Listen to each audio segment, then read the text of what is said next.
All right, we are all here. Hi, Diane. The meeting can start. Welcome, everyone, to our first meeting of official autumn, our September 21st meeting. It's good to see everyone. I will read the Zoom language real quick, like we always do. Tonight's meeting will be conducted on the Zoom platform and live streamed on Cohasset 143 TV and Cohasset's Facebook page. The public is invited to participate on the Zoom platform, which can be accessed using the link provided at the top of the posted agenda for tonight's meeting. Members of the board and other scheduled participants will be able to participate when called on by me. Board members will be able to ask questions of any participant, and all votes taken tonight will be by roll call. Members of the public who wish to ask questions are asked to raise their virtual hands on Zoom, and at the discretion of me, will be promoted into the meeting. Members must provide their full name and address for the public record. Please note that comments on platforms besides Zoom are not being monitored, and our meeting is being recorded and will be available for later viewing on Cohasset 143 TV. To begin, we have a special guest tonight, and I'm honored to introduce him. His name is Rick Bailey. Welcome, Rick. He is a colonel in the U.S. Army Reserve, and his third and final deployment was a 10-month deployment ending in April of 2020, during which he served as 3rd MedCom commander of all Army medical forces in the Middle East for Army Central Command. Very impressive mouthful there. And we are honored to have you here tonight, Rick, to deliver the pledge with us. Well, thank you for having me, and thank you, Corey, for asking me. So our pleasure. I will turn my screen toward our bigger flag as well. There we go. Stand. There we go. Okay.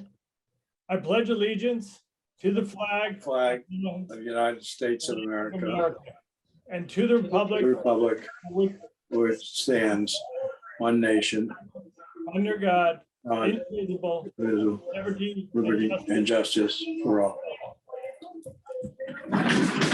Thank you so much, Rick, and thank you for your service. Absolutely. Thank you. My pleasure. We appreciate you being here. Have a great meeting. Have a good night. All right. I will now open the floor for public comment. If anyone is here and wants to give us a public comment, I will look for a hand and I can promote you in.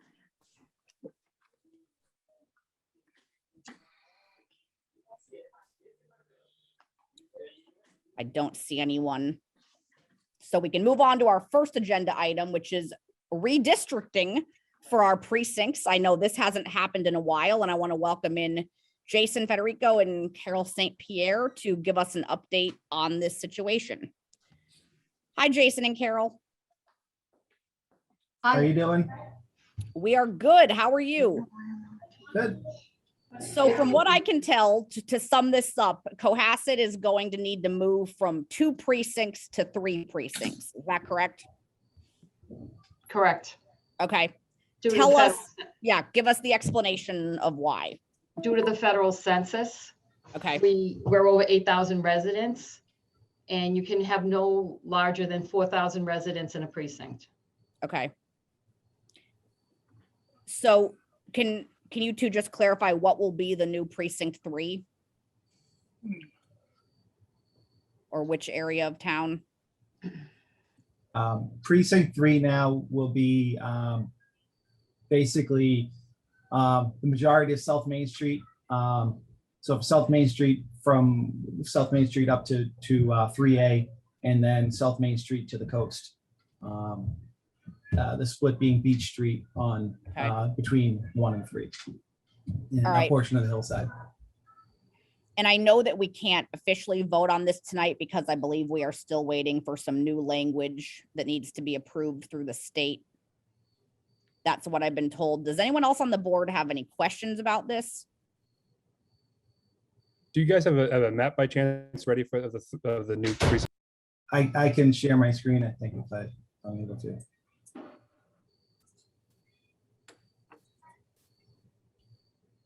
So this is the this is what it looks like. So basically precinct 1 is the north side of North Main Street to Beach, and then down Beach Street to the ocean. Precinct 2 is the south side of North Main Street. It comes down North Main, goes up Depot Court, and then up Pleasant Street, over to Norfolk, and then up and around Bancroft to Pond Street, out to 3A, and then down 3A to the town line. Okay, that's helpful to see, Jason. Thank you. Jean, I saw your hand, and then Diane's. I suppose the question is for those listening at home, what is the practical effect of now moving into a different precinct or this new precinct in general? Is this now a third line at the voting booth? Is that Correct. There'll be the 3 bottom line? precincts. Sorry? Correct. There'll be 3 precincts at the polling location. Okay. So it's the same amount of voters, you're just spreading them out into 3 precincts. And they'll Okay, be notified when this is voted on, given to the Secretary of State's office. This office will be responsible of notifying the voters in precinct 3 of their new polling location. that was my next. I mean, of their new precinct. All right, so the voters will be informed about this. Correct. That's- All right, wonderful. Diane, Thank you. One of the questions I had was, I think in the past, when we talked about adding a third precinct, we were also talking about adding a different polling location or a supplemental polling location. Is that going to change? That's, You want me to talk about- I'm right now in the process of trying to really lay out the voting booths at Town Hall, and also if Town Hall renovation happens at the senior center. Okay. Using either the existing voting booths or a proposed four booth setup. So I'm in the process of trying to lay that out. and just to clarify too, Carol, I know that you will no longer be clerk at our next meeting. Once we vote on this, we will have Kim, our new appointed clerk, who will be presenting this to us for a final vote. So I did just want to make sure, Carol, I know you talked to Chris about this, but just putting a letter in that this transition's happening and that this vote is okay to proceed. yes, it was Chris and I spoke. Okay, wonderful. All right, any other questions? All right, we will continue with this probably in our October meeting once we get the language finalized. Thank you, everyone. Thank you, Thank you. Carol. Oh, go ahead, Madam Jack. Chairman, can I Yes. ask you a question? Sure. Is this the last time we'll have Carol at our meeting? I think so, yes. She's still around at Town Hall, but probably Well, our then- last time at our meeting. May I humbly suggest that we have some kind of recognition of the greatest town clerk in the history of the Commonwealth of Massachusetts and probably these United States? I was trying not to embarrass her, Jack. Thank but- you, Carrie. Yeah, Well, I Jack. know, but never I knew she bothered me. didn't- I'll embarrass her. I echo what Jack said, Carol. We are so grateful for your many years of service doing this important work. And we especially appreciate you willing to stay on to help transition with Kim, our newly appointed clerk. So thank you so much for everything, Carol. Can we make a motion? Can we move that the town humbly thanks Carol for her years of service? I'm fine with that motion if everyone else wants to. Oh, I just made it. Okay. Second. All right, we have a motion and a second. Any discussion? All right, roll call vote in honor of Carol. Jack Creighton, aye. Thank you, Carol. Corey Evans, aye. Thank you, Carol, for all you've done. Yes, thank you, Carol. Jean Healy Dippled, aye. Diane Kennedy, aye. Thanks, Carol. And Carrie Thompson, I. We are so grateful for you, Carol, and you're allowed to leave the meeting now. Thank you. It's been an honor. Are you Thank you, embarrassed? Carol. Good night. Now that you've embarrassed Carol, Jack, are you happy? All right. Yes. I'm very much looking forward to the next part of our meeting and welcoming Senator O'Connor and Representative Moschino here. Welcome to both of you. Thanks for having us. we are happy to have you here and for you to both give us an update on everything going on. I know the voters and citizens are excited to hear about that, especially related to possible ARPA funding and everything else going on the Hill. So the stage is yours. Great. I'll kick it off. I just wanted to say thank you to all of you for your continued partnership in continuing to build a great community in Cohasset and to expand a lot of the investments that are made, not just in your community, but throughout the entire South Shore and the state. It's been an honor to be able to work with Representative Moschino for the better part of these last 4 years, and especially these past 20 months, which in and of themselves seems like about 4 years. It does. So it's been great, and being able to have all of you as legislative partners in this crazy journey that is hopefully, you know, as we continue to progress, getting more and more in our rearview mirror. I think that it's important to look back, and we have a slide deck for you to look back sort of on some of the investments that we've been able to continue to make into Cohasset during these challenging period of times, but also to look towards the future and to look at some of the real generational type opportunities that are faced with the Commonwealth of Massachusetts right now, as well as the town of Cohasset. So with that, I'd just like to turn it over to my partner over in the House of Representatives, Representative Moschino. Oh, good evening, everyone. And I just want to echo the senator's remarks. You know, it's been a lot during COVID, but having great relationships and partnerships with towns like Cohasset. You know, you have a wonderful town manager. You are exceptionally well managed, and to have a strong board. A select board is really makes our life a lot easier, and you really are doing yeoman's work, and your community is well represented. So it has been, it's really, even though it's been a long, intense 20 months, wow. Even though it's been a long, intense period of time relative to COVID, it's really astonishing how much work actually gets done even beyond the public health crisis. So it's been terrific to work with Senator O'Connor. It's actually been closer to 5 years, if you can believe that, Pat.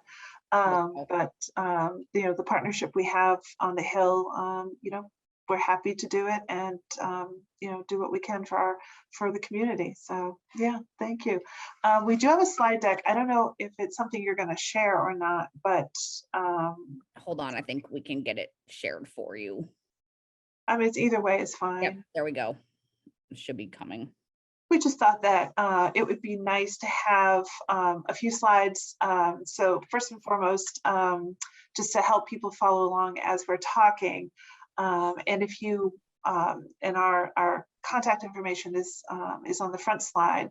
I will just say, first and foremost, of course, the senator and I are always committed to constituent services, and anybody, for whatever reason, if you're trying to navigate something at the state level, just say it at the beginning and we will say it again at the end. Please, please, please reach out to us. If we can, we're happy to help.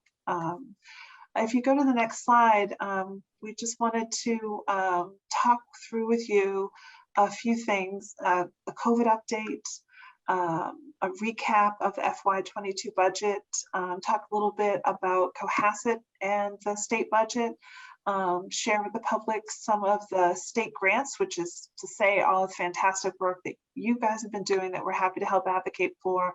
I think the federal stimulus is probably the topic that's on everybody's mind. So we'll talk a little bit about that. And then just give you a quick update on the Cohasset's town meeting select board legislation that you asked us to file. Senator, did you want to kick off with the COVID update? Sure. You know, as we've seen a spike since the Delta variant hit Massachusetts, we just wanted to bring numbers to you.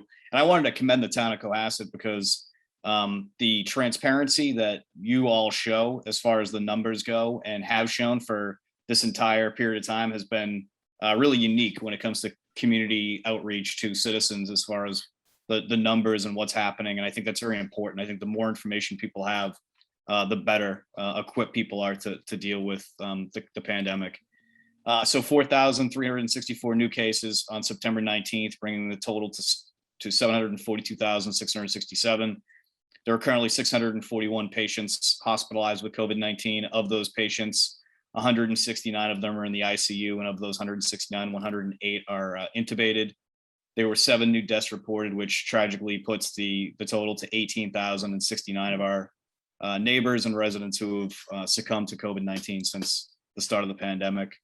This can kind of show you in the confirmed cases that we are on an uptick right now. We hope to continue to manage this with a lot of the measures and guidance that have been presented by the state as well as local governments.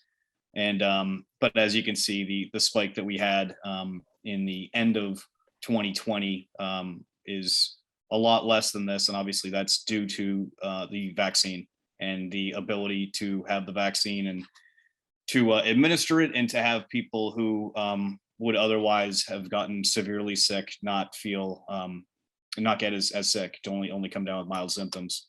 The 2-week data that we have obviously shows that the vast majority of cases are between 20 and 60-year-old individuals. This is, I think, due in large part just to the sort of allowable socialization of individuals who are in that age group, and due to that, just the more potential exposure to COVID, the more likely you're going to come down with a confirmed case. And that's what we're seeing. We've had conversations with the governor's office and DPH, and despite the uptick through Delta and the precautions that we put in place, there's optimism amongst those in the governor's office and in DPH and in other health agencies that we're doing a really good job, all things considering, and especially when compared to other areas of the country. Just a little PSA to remind people that as you saw from the trends, everything it didn't tick up as much as it did this time last year, but it did tick up. And so I think everyone, it just behooves us to remember that sometimes the basics can help us. And so it's distancing, it's masks, washing hands. We can all be part of the solution. And I know we've had a beautiful summer and enjoyed a lot of the outdoor spaces, but now that things are getting back to work and more inside, we just need to remember that we really can be part of that solution.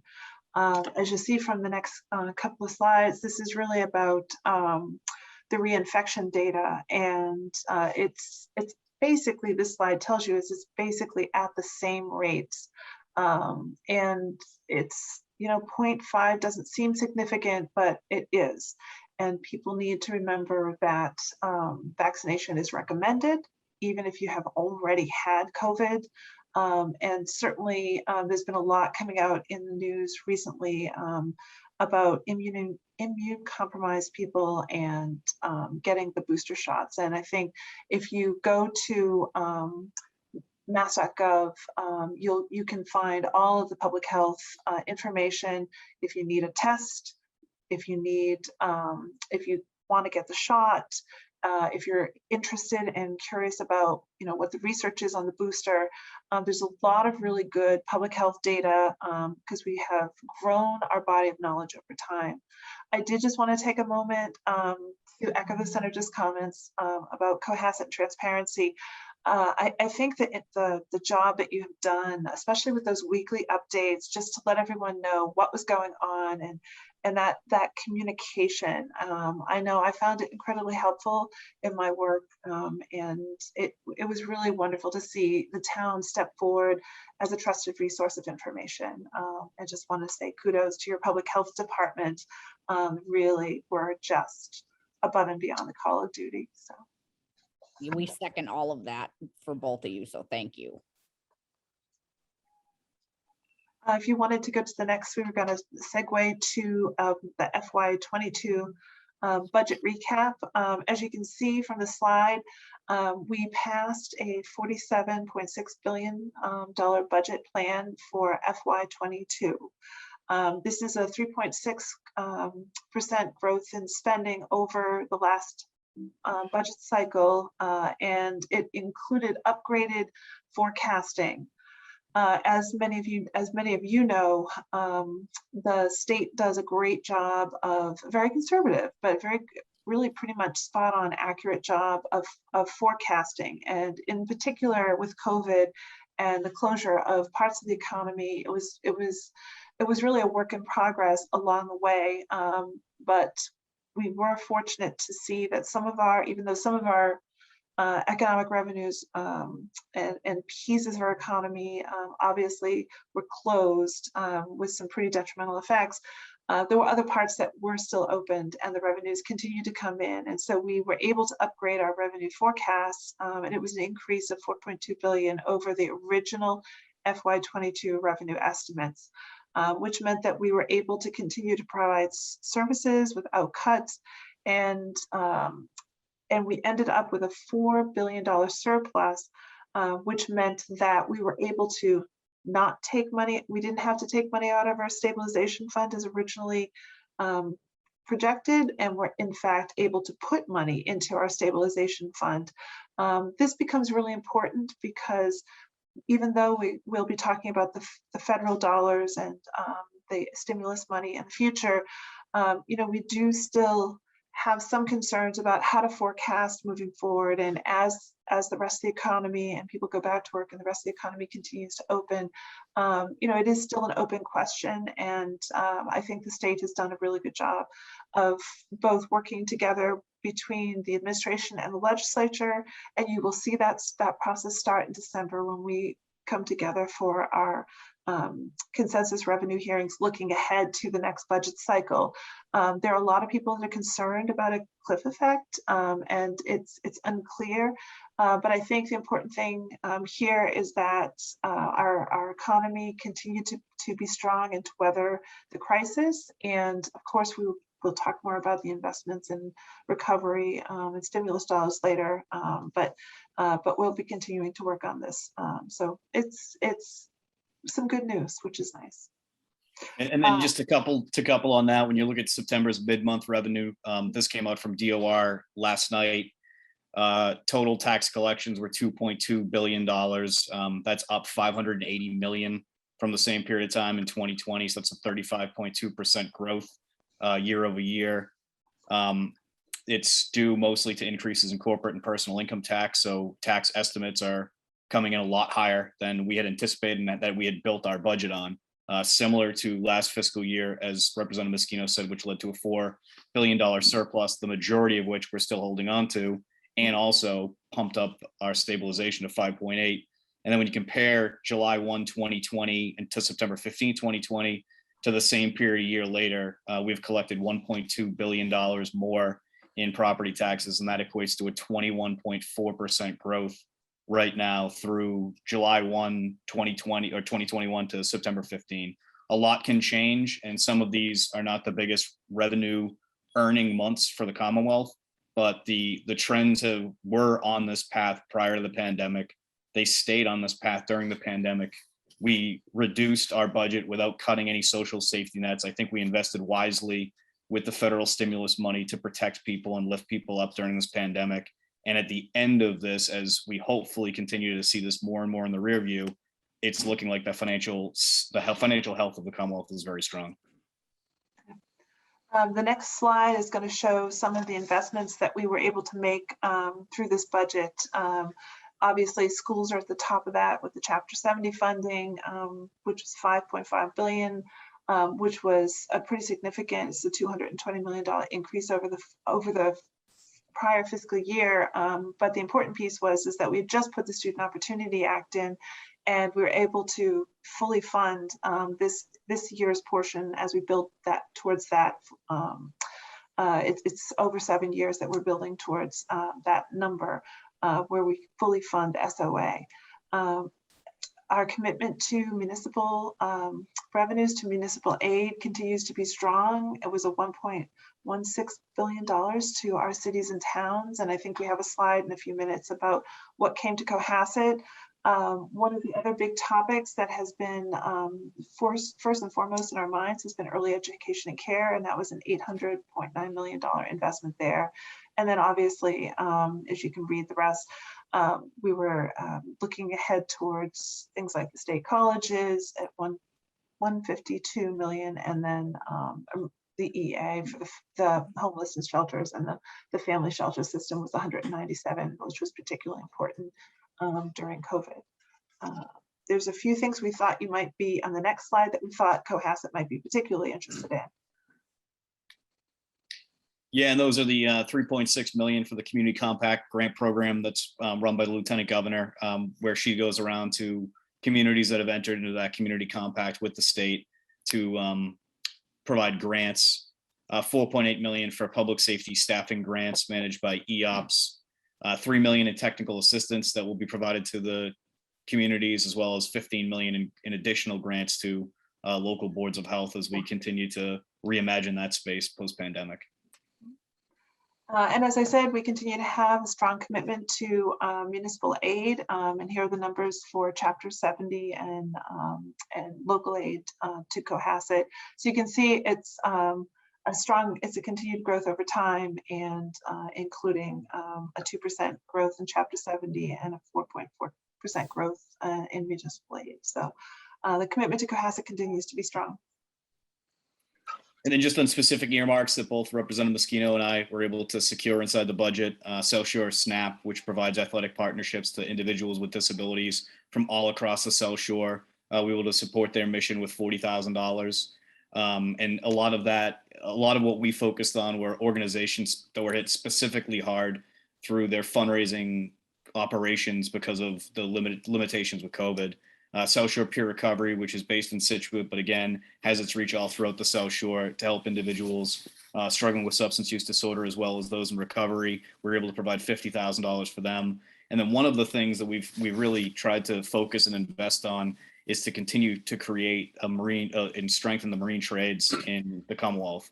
And this is something that has a large footprint here with our different marinas and various other organizations and businesses that work in this space.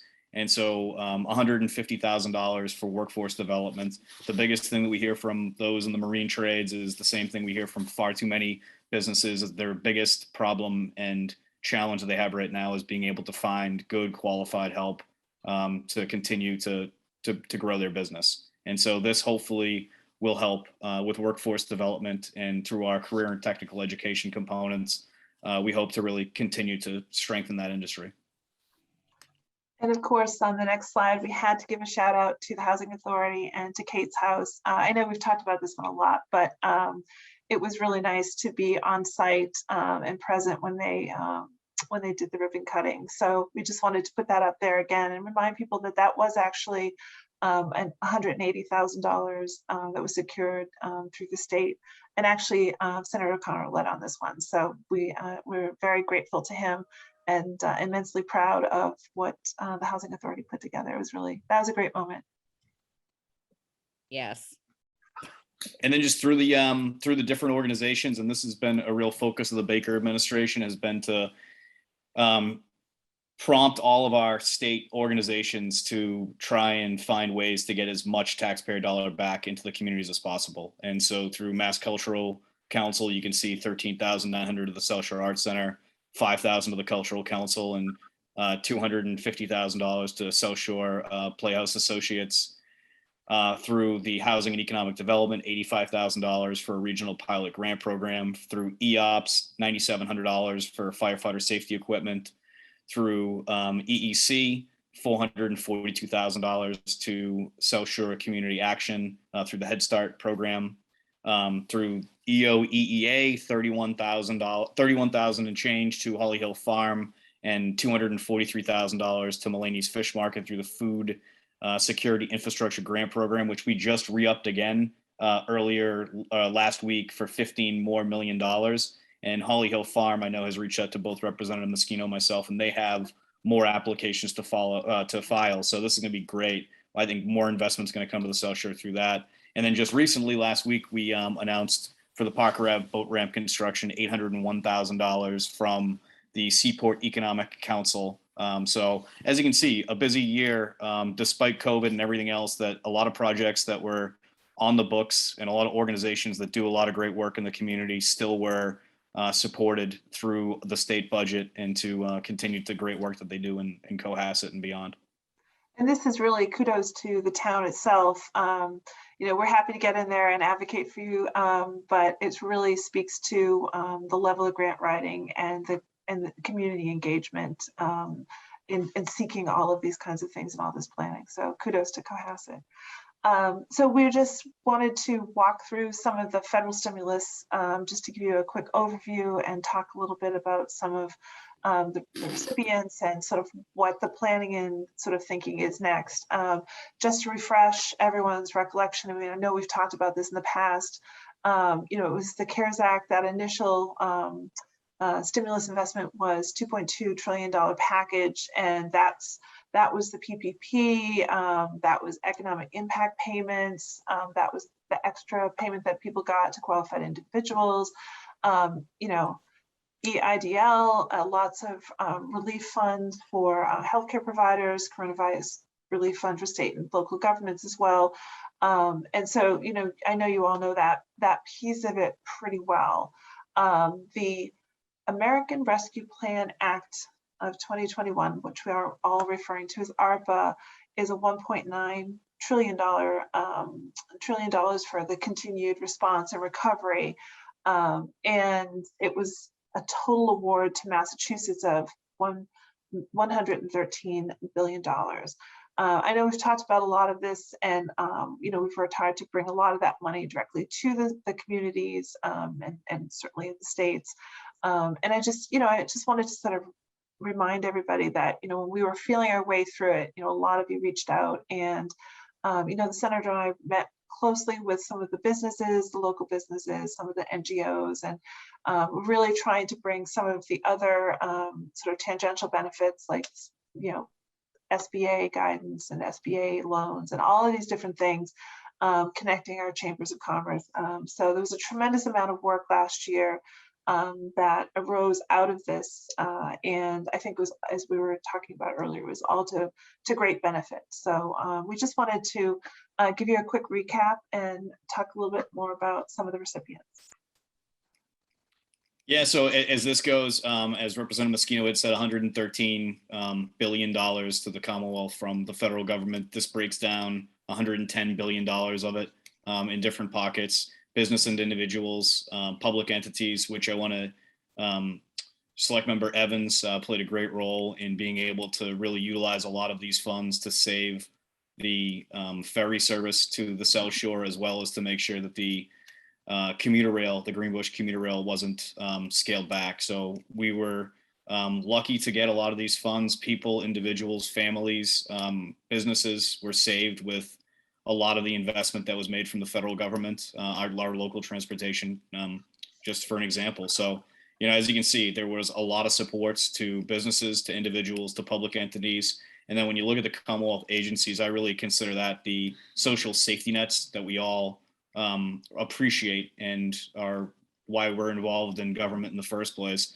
That really protected all of our social safety nets to make sure that those individuals who needed additional supports had them in that period of time of complete uncertainty. And you know, so we were very thrilled to be able to work with our federal delegation to secure a lot of this, and then once it got its way to Massachusetts, to really you know, play a advisory role to the administration and to the legislature as to where we thought it would be appropriate to invest these funds. And I do think that Massachusetts, compared to other states, is the leader amongst the entire United States as far as how they spent these dollars, what they invested in, and who they cared about when they decided to spend.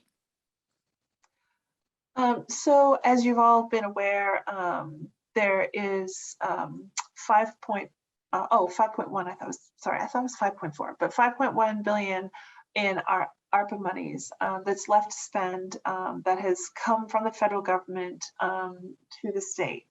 Currently, and Governor Baker has put out a proposal in terms of how he would purport to spend that money.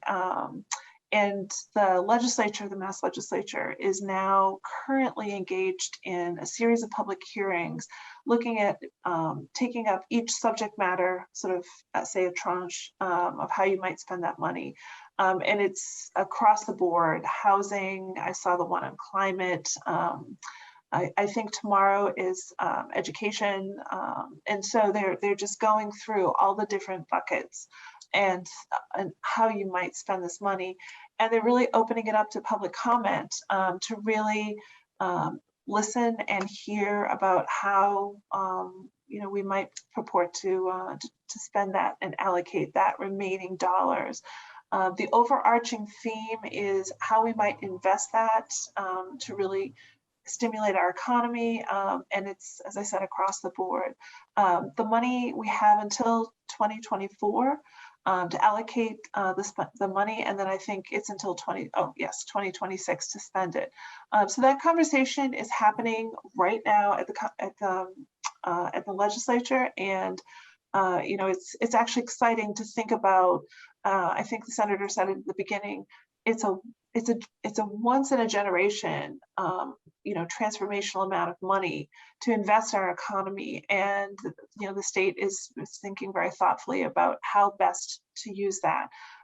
So it's kind of exciting to be part of that discussion, and we've both been having conversations with the chairs of House and Senate Ways and Means, of the bonding committees as they're taking up these questions. And we've given them projects to give them an example of how municipalities might spend it. And we've talked to them about the themes and what's important to our district. So, but there's some additional federal, I think the next slide talks a little bit, I don't know if you wanted to add anything else to that comment, but we also have a slide on money that's come through to Cohasset as well.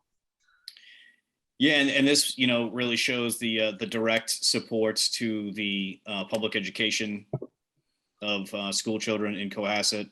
The next one is the direct money from the rescue plan to the town, which obviously is going to be, in my opinion, an issue with the county money.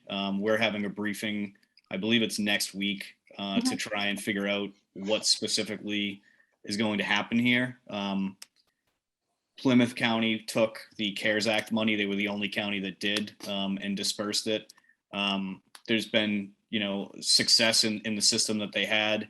This is a little bit different because the CARES Act money went to the state government, went to A&F, and this money is going directly to the community. So, we obviously want to try and catch this ahead of time and figure out. Both Norfolk County and Plymouth County have expressed interest in dispersing these funds, and we want to make sure that all of these dollars end up in Cohasset's coffers, whatever vehicle or route that they take, and that these dollars are directly invested into the community for a various host of acceptable reasons through the guidance that was set by the feds. So this is kind of a to be continued thing, but as you can see, you're getting almost double is being sent to the county on behalf of Cohasset than is going directly into your bank account.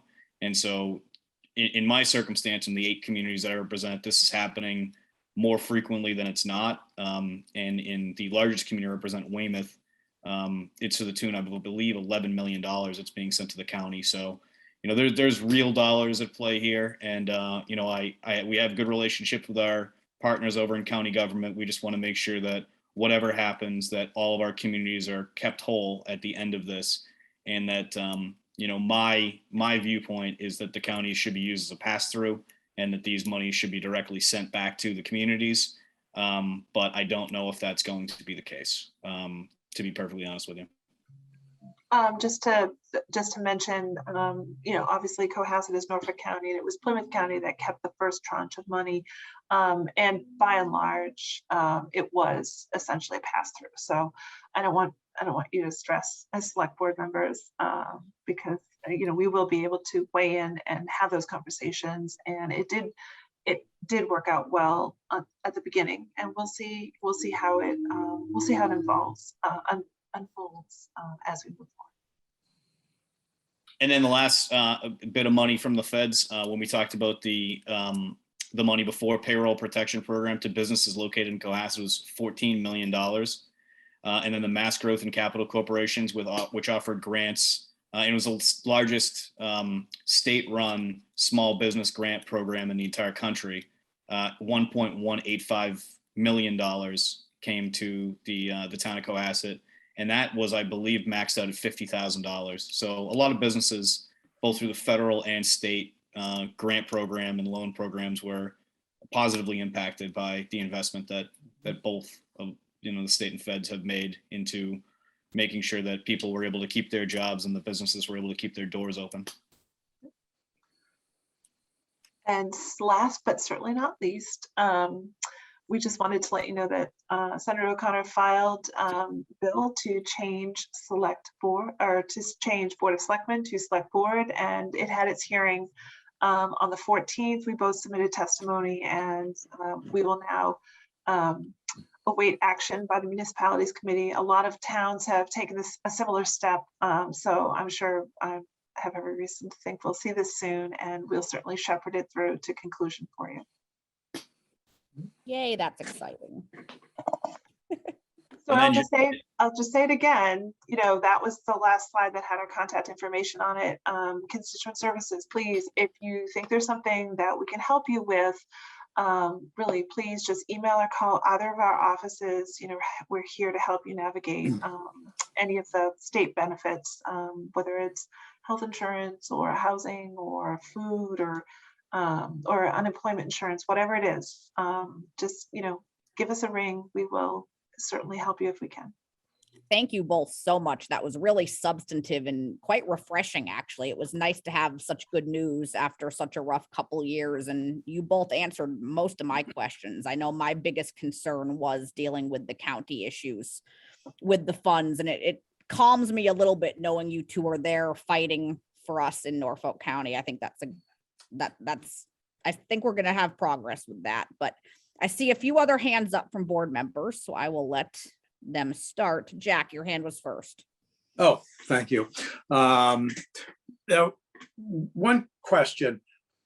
My understanding is when the federal dollars come in, that they can't be used to substitute for tax dollars coming in.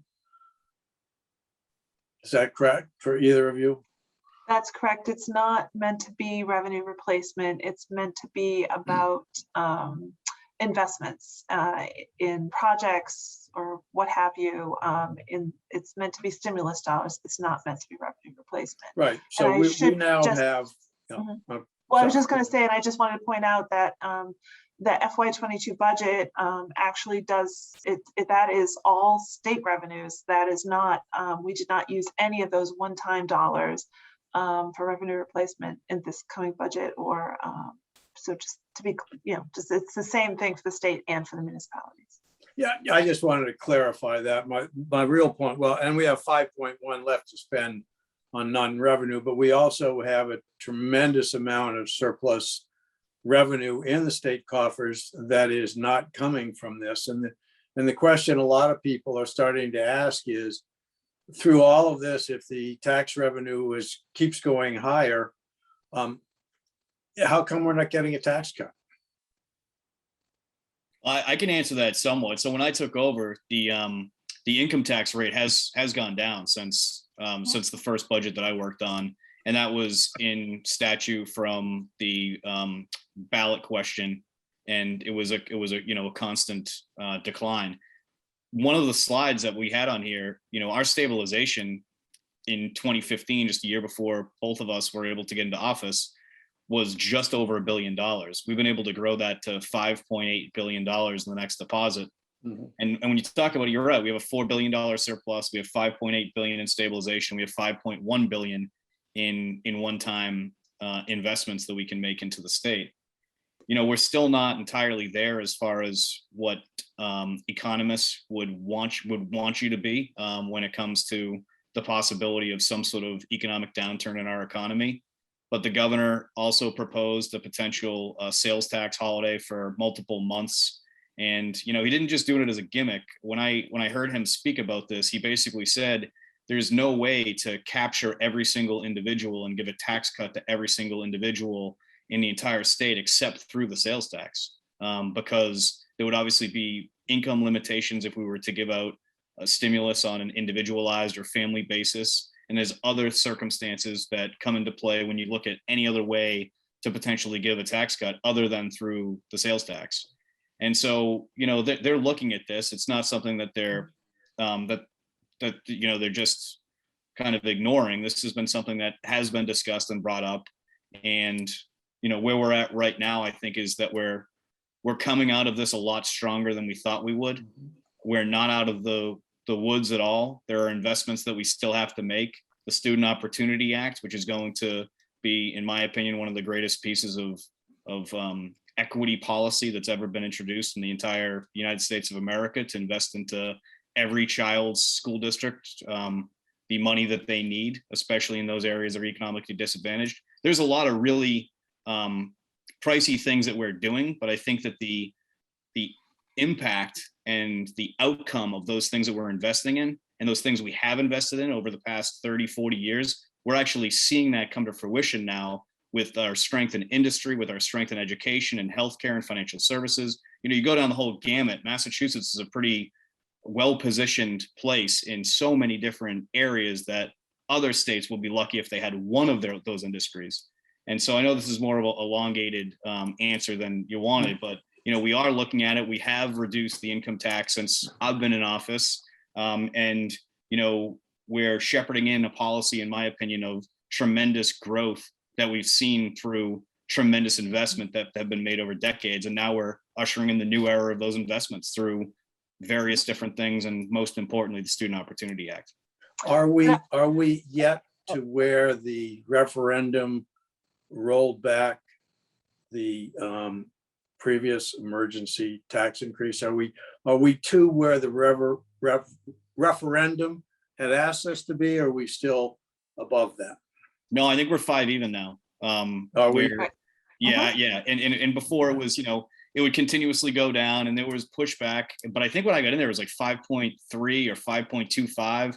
And we've been able to chip away at that because we've seen the growth, and we've been able to see the growth go higher than we ever anticipated. So it is there. And I think that was a ballot question in 2000. So it did take a while, and we went through, you know, 21 years.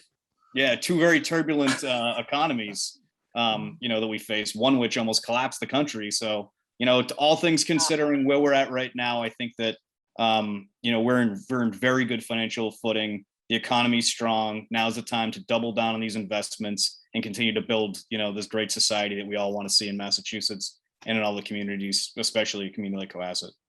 So no tax cut. I'll just remind everyone I think that we have are. other, sorry, go ahead. I was just going to say, I'll remind everyone that we are coming into December, will be our revenue consensus hearings, and that's the time to really listen to what the forecasting is, to see what the experts have to say. Those are all public hearings, and just for those of you who don't know, both the House, the Senate, and the governor will agree on what the number for the state budget should be, and that kicks off of our budgeting process.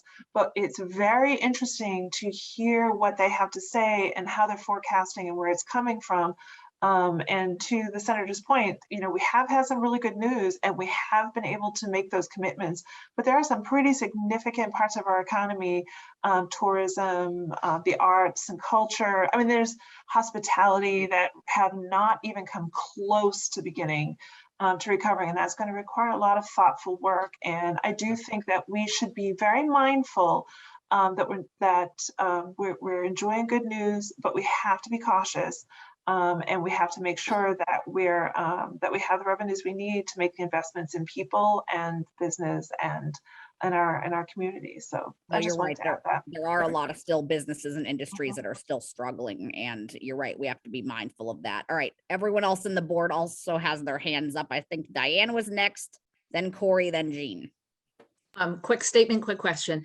The statement is, and Jean might be able to riff on this later on, but just in terms of the Norfolk County, you know, having the money from the ARPA funds, I have spoken to a lot of other people in other communities, and I agree with what the senator said, which is basically we want to get as much of it as possible, but on the side of the town is the management of the grant funds.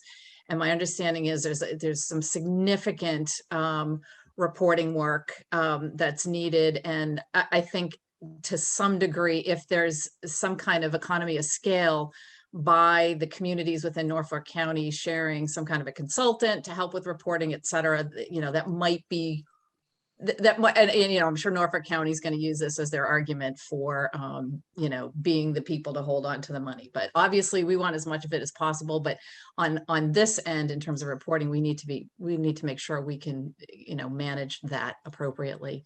And then I just have a question about whether there's any movement anywhere on any kind of funding for municipal buildings. I know that this is just something that it's not sexy to go to town meeting and ask for money for town halls or libraries. It's a lot easier to do so for schools, but the infrastructure of our communities and our buildings is really critical. And I know the state has looked at this before, so. Yeah, I filed a bill to create a municipal grant program for municipal buildings. I think that we have it for libraries, we have it for public schools. I think that we need to create it for municipal buildings too. It just doesn't make any sense that, communities have to pick and choose which ones fit on their capital improvement plan and how debt exclusion is going to go and all these different things that have to come into play when these decisions are being made, and the state's not there at least to say, hey, you have a police building, you have a fire station, you have a senior center, you have a town hall all at once. Those investments won't be able to be made unless you, really have that investment from the citizenry, which is going to be tough to sell. And so I think that the state easing that conversation through a municipal building grant program is the only way we solve this long term, especially as construction prices continue to rise. Yeah, Thank you. I mean, to be honest, the vast majority of government services is delivered at the municipal level. And I think it's the least that the state can do to invest in and help alleviate that burden. And the senator filed it, but there are actually some other people I noticed on the House of Representatives side that have filed similar bills. So people are talking about it. Great. I just want to add too that in addition to investing in the buildings, I mean, it is tremendously risky for me. I look at the risk that we have by not having, a safe, appropriate, sized appropriately buildings. And to your point, it's just a difficult hurdle, but we're behind you. Thank you very much. Yeah, thank you both on that. As you know, we need a new town hall and public service building. So fingers crossed those bills pass. All right, Corey. Yeah, so I guess we can all go home now, right? With that done. Yeah. So, but seriously, the last year there's been a lot, and I've enjoyed working with both of you, and I thank you for the efforts you've put towards representing our communities. I especially want to thank you for the work both you did on the MBTA service costs, especially saving the ferry. Thank you, Joan, for organizing everything. Thank you, Patrick, for standing up and speaking on our behalf at the different levels. Want to also thank you both for your involvement currently with the Coast Guard station down in Scituate. Again, banding together is the only way that we can make our voice heard, and having you guys support that is vital. I want to thank also Patrick. Thank you for your help with freeing up funding for our public access TV station. I know that's not quite done yet, but I'm looking forward to it just because it'll make our bookkeeping a lot easier. And I also want to bring up that Senator O'Connor was successful in getting some money for the Scituate Visitors Center. Cohasset is has been learning from our neighbors as much as we can, and will hopefully have a similar push. So look forward to working with you in the future to see what kind of state help we can get on an economic push. So thanks, guys. Thank you. Thank Good you. list, Corey. Good list. All right, Jean.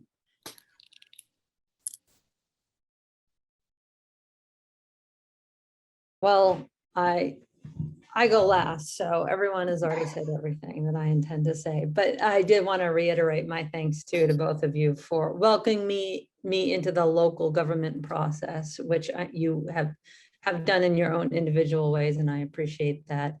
And I appreciate the readout too, in terms of all of the funding that's available, including at the state versus federal level. I do think it reiterates to us, probably as a board, the need for us to really have an organized and disciplined way in terms of trying to approach the grants and figure out the sequencing on all of that.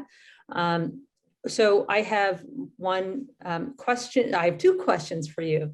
One of which follows off of what Diane was saying in terms of the municipal grants, which I won't rehash that, but we all understand the importance of it. my question is there something that we can do as a select board, given our intense interest in this topic in light of our town hall, our public safety building, to help support and foster that grant or that legislation to help create the grant program? Because it seems like, you know, towns like Cohasset, and it's not unique to Cohasset, are grappling with a really aging infrastructure that sort of falls in between the gaps of ARPA doesn't pay for this. I've read the bill. I don't think it covers it. We can't directly use those funds. You don't have other grant funds on the state level. And so there is that sort of need there. So I put that out to you. You don't need to answer, like, obviously there's the political process, but if there's something specific and concrete we can do to help support those efforts, I think that would be great to know. And, you know, we do have an interest in trying to, in your success, because it becomes our success, hopefully. So that's my first question. And the second question I have relates to climate change. I do think that Cohasset, communities like Cohasset, as you know, we're all coastal communities. We're all sort of struggling to figure out the right approach, whether it's increasing seawalls, flood mitigation, you know, other question marks that are out there. I guess I would advocate maybe, or even ask that as the state considers how to use that money that's sitting out there, to the extent that there is an opportunity to have a real statewide look at how to protect our coastline, which Massachusetts has been really good at in terms of advocating, whether it's at the Supreme Court level or otherwise. But it seems like the threat keeps getting more and more concrete as time goes on, including the effects from the ocean, as we've seen with the Coast Guard station, just a sort of a small microcosm of that issue. But, you know, if there's, you know, something that, not to add to the list of things to do, but that is something that I think is, you know, sort of hovering out there that we probably need to sort of collectively think about, and think about both the past in terms of aging infrastructure, but the future in terms of climate change too. So, well, I will just, it's a great question, and it's part of the larger infrastructure question that we've sort of been talking about here, and especially in the coast where, you know, it's the intersection between the natural environment and the built environment, and we sort of take it on the chin. You know, in 2017, just as I came in to the legislatures, I should say, as we came into the legislature, we passed an environmental bond bill. I think it was something like, it was $2.1 billion. And you know, a lot of that money was meant to be for the resilience piece that you're really talking about. And I think a lot of that money, to Senator O'Connor's point, has flown through, sort of flowed to us through like the Seaport economic bond and some of the seawall money. And I think what you're going to see is that that those funds will continue to flow through grant programs like that. And, you know, I participated in the Cohasset municipal vulnerability process, the program, when they did your assessment. I have to say, I thought it was a tremendous community input and effort.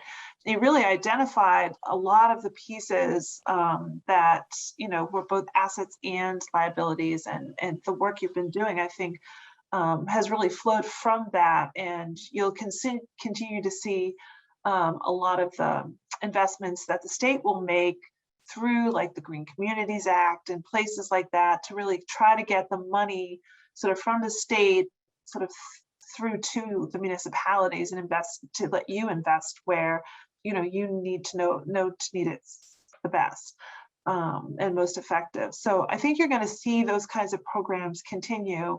And I think, I know that as we're talking about some of the federal dollars and the monies that will be flowing in, I mean, I think you'll also see tranches of money that come around resilience and also mitigation. So it's a great topic, it's a great question. I mean, we're at the beginning of that work.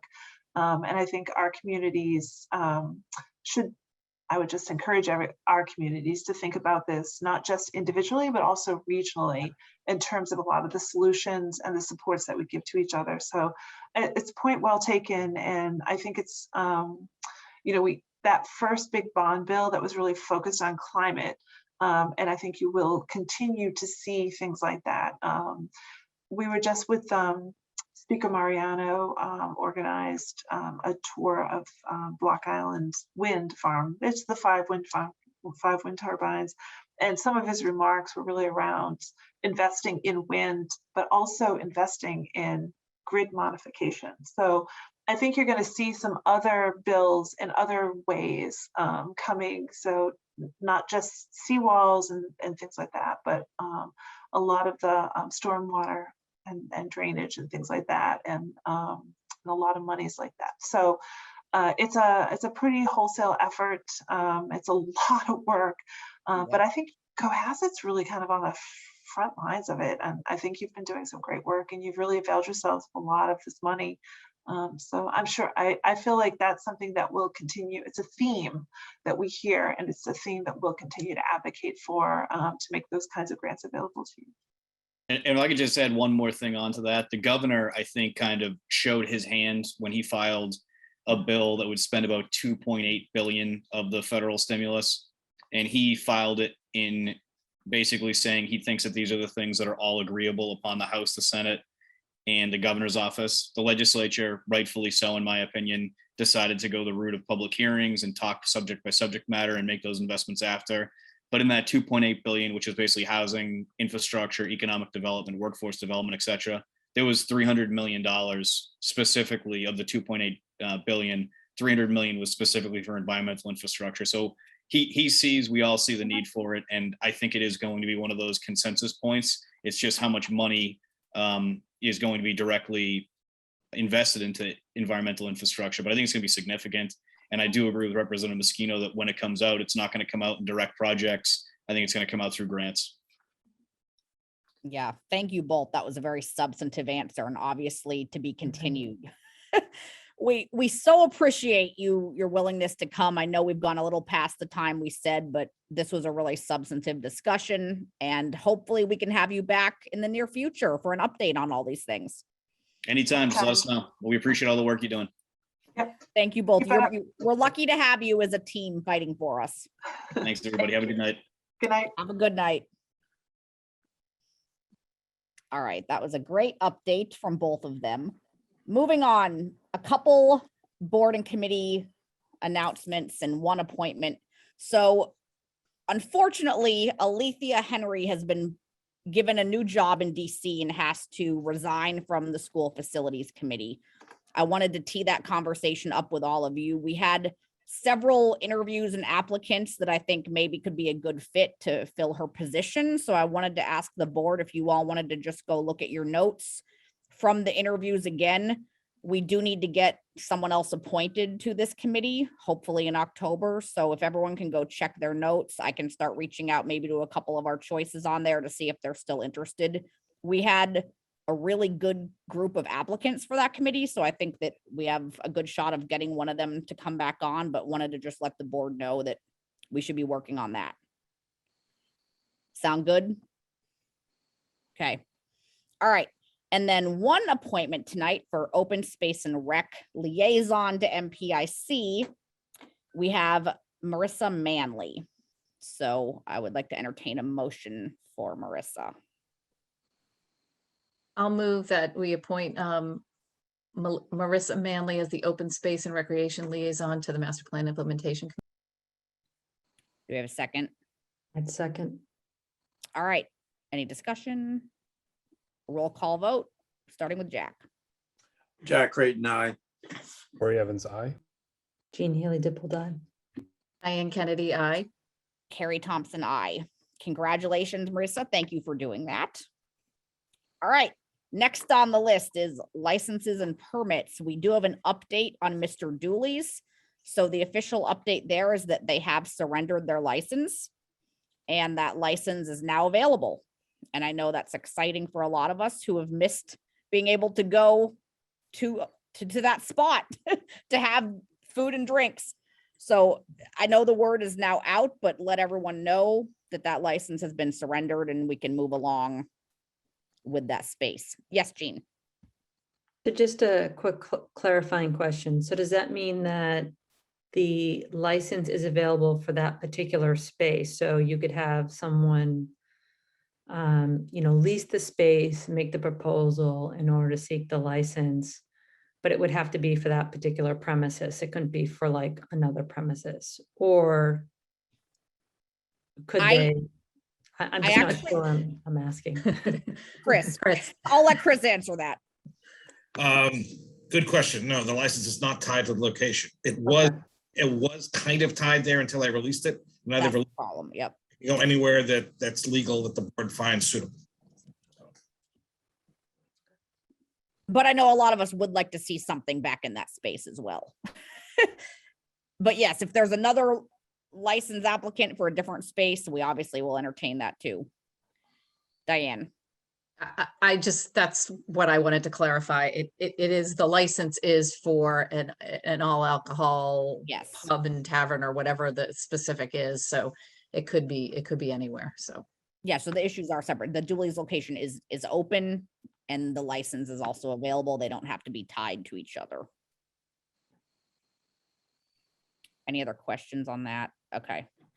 And then the next item is the Red Lion Inn is requesting a one-night extension of hours for October 3rd, 2021. I think we might have someone joining us from Red Lion. And Carrie, I'm just going to step out. Oh, okay. In light of the red line issue. That's So, totally fine, Jean.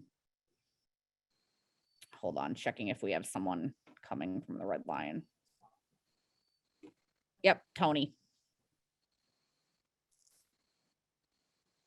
Hi, Tony. Can you hear us or see us?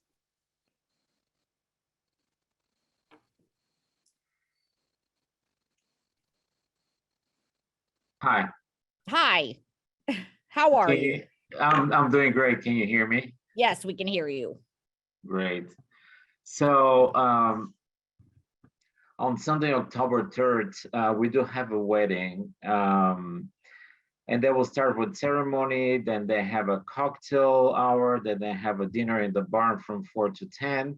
And then after 10 o'clock, they have an after party at the cave from 10 p.m. as late as possible to 1 a.m.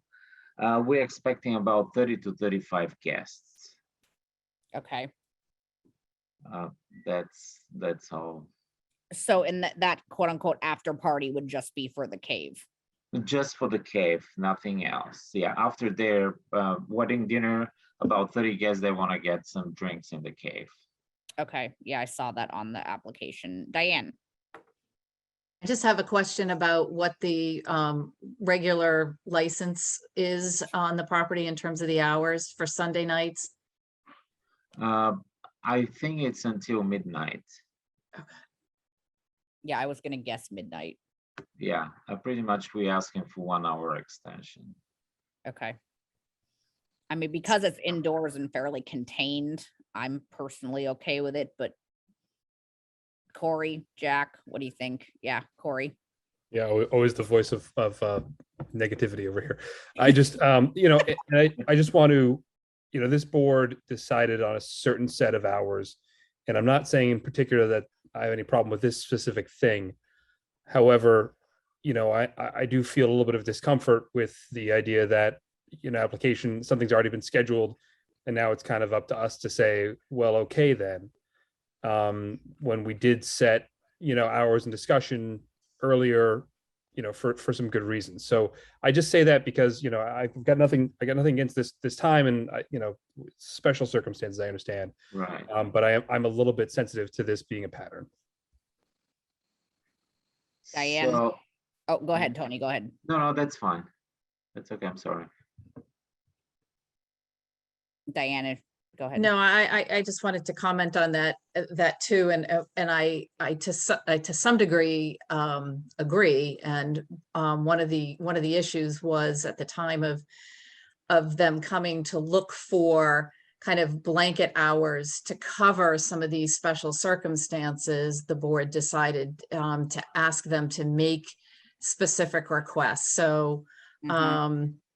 this is kind of a situation of our own making. I think this is again, it's sort of a one-time thing. And I think when we look at renewing licenses next year, I do think we need to talk as a group about, what we specifically want to do with Red Lion Inn, given that they have so many venues within that one facility. I would be in favor of this again as a unique circumstance. But I do think we need to, set it up differently for next year.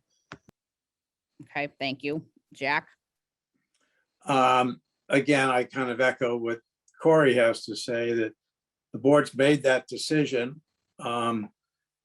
And then evidently the Red Lion Inn ignored that decision and scheduled something knowingly in violation of an hours that they knew the select board had set without coming to us first. So I think that's kind of not showing a little bit respect. When I run into issues like this, and I ran into this in some other regulatory issues, you always say, well, this is all right, this is an exception, but what about all of the people who abide by the various rules and regulations and in which we've governed our town? They kind of look like chumps.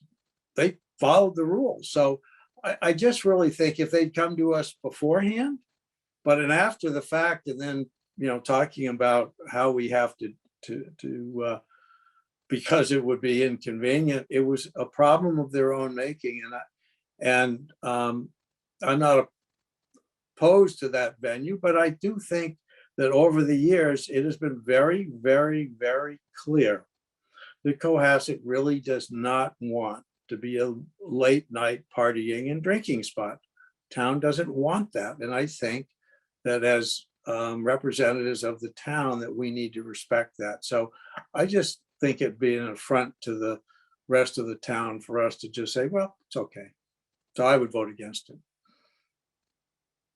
I'm concerned that Cohasset is getting a reputation of being like the town in the Footloose movie and Play, where we obviously have to have some limitations here, but I'm concerned that the town economically is going to start losing out on being a wedding destination because we have a reputation of not allowing anything to happen at night. So I'm concerned about that in a more broader sense, but obviously this is a more specific discussion. And I want to second what Diane said. This was meant to be on a case-by-case basis, especially this past year when the Red Lion has had to reschedule so many weddings because of COVID and because of cancellations. Yeah, So that's we have a correct. business that's trying to survive and reschedule and fit in a lot of weddings on days that aren't Saturday because of the backup of all the weddings needing to happen. And I am 100% in favor of it. Corey? I certainly understand and respect the concern you have, but I think we also have, responsibility to the neighbors and other people in town. I mean, it's school season now. We've heard from people in the village about disruption with people in the parking lot and discussion. So I just, I'm very obviously sensitive, and I want us to be successful, but there's, this is a little bit of a sensitive area, and on a Sunday it gets a little challenging, I think, and that's why we kind of had this discussion. But I also take Diane's point very, very good, which is that, this is kind of the process we set up. So I'm ready to make a motion to approve this for this one-time event, which takes place on, my apologies, I lost the tab here, for October 3rd. Yep, for the extension of the use of the Jazz Club / the Cave on Sunday, October 3rd, 2021, until 1 a.m. All right, Second. we have a second. Any more discussion? No, Yeah, Carrie, I Hold on, Diane, go ahead. No, I just to Carrie's point earlier too, which is a lot of this is rescheduling, and this is again why I think we need to have a more fulsome discussion. Right now, we need to keep our local businesses active, and this is hopefully to keep people within the building and staying in the inn as well. Contained in the cave. Jack?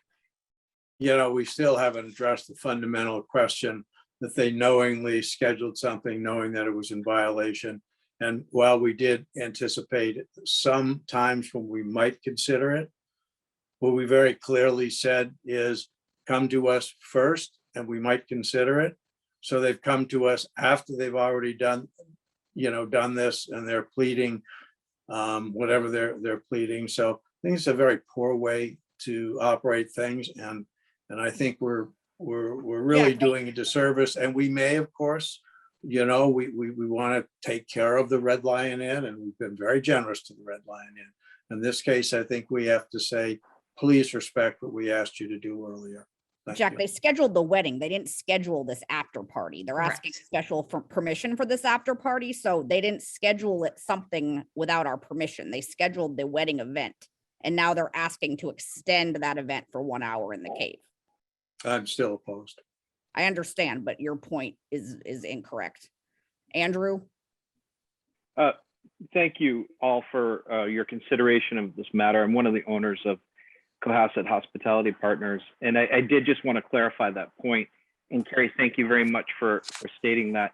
This is purely a request to make an extension on behalf of a client.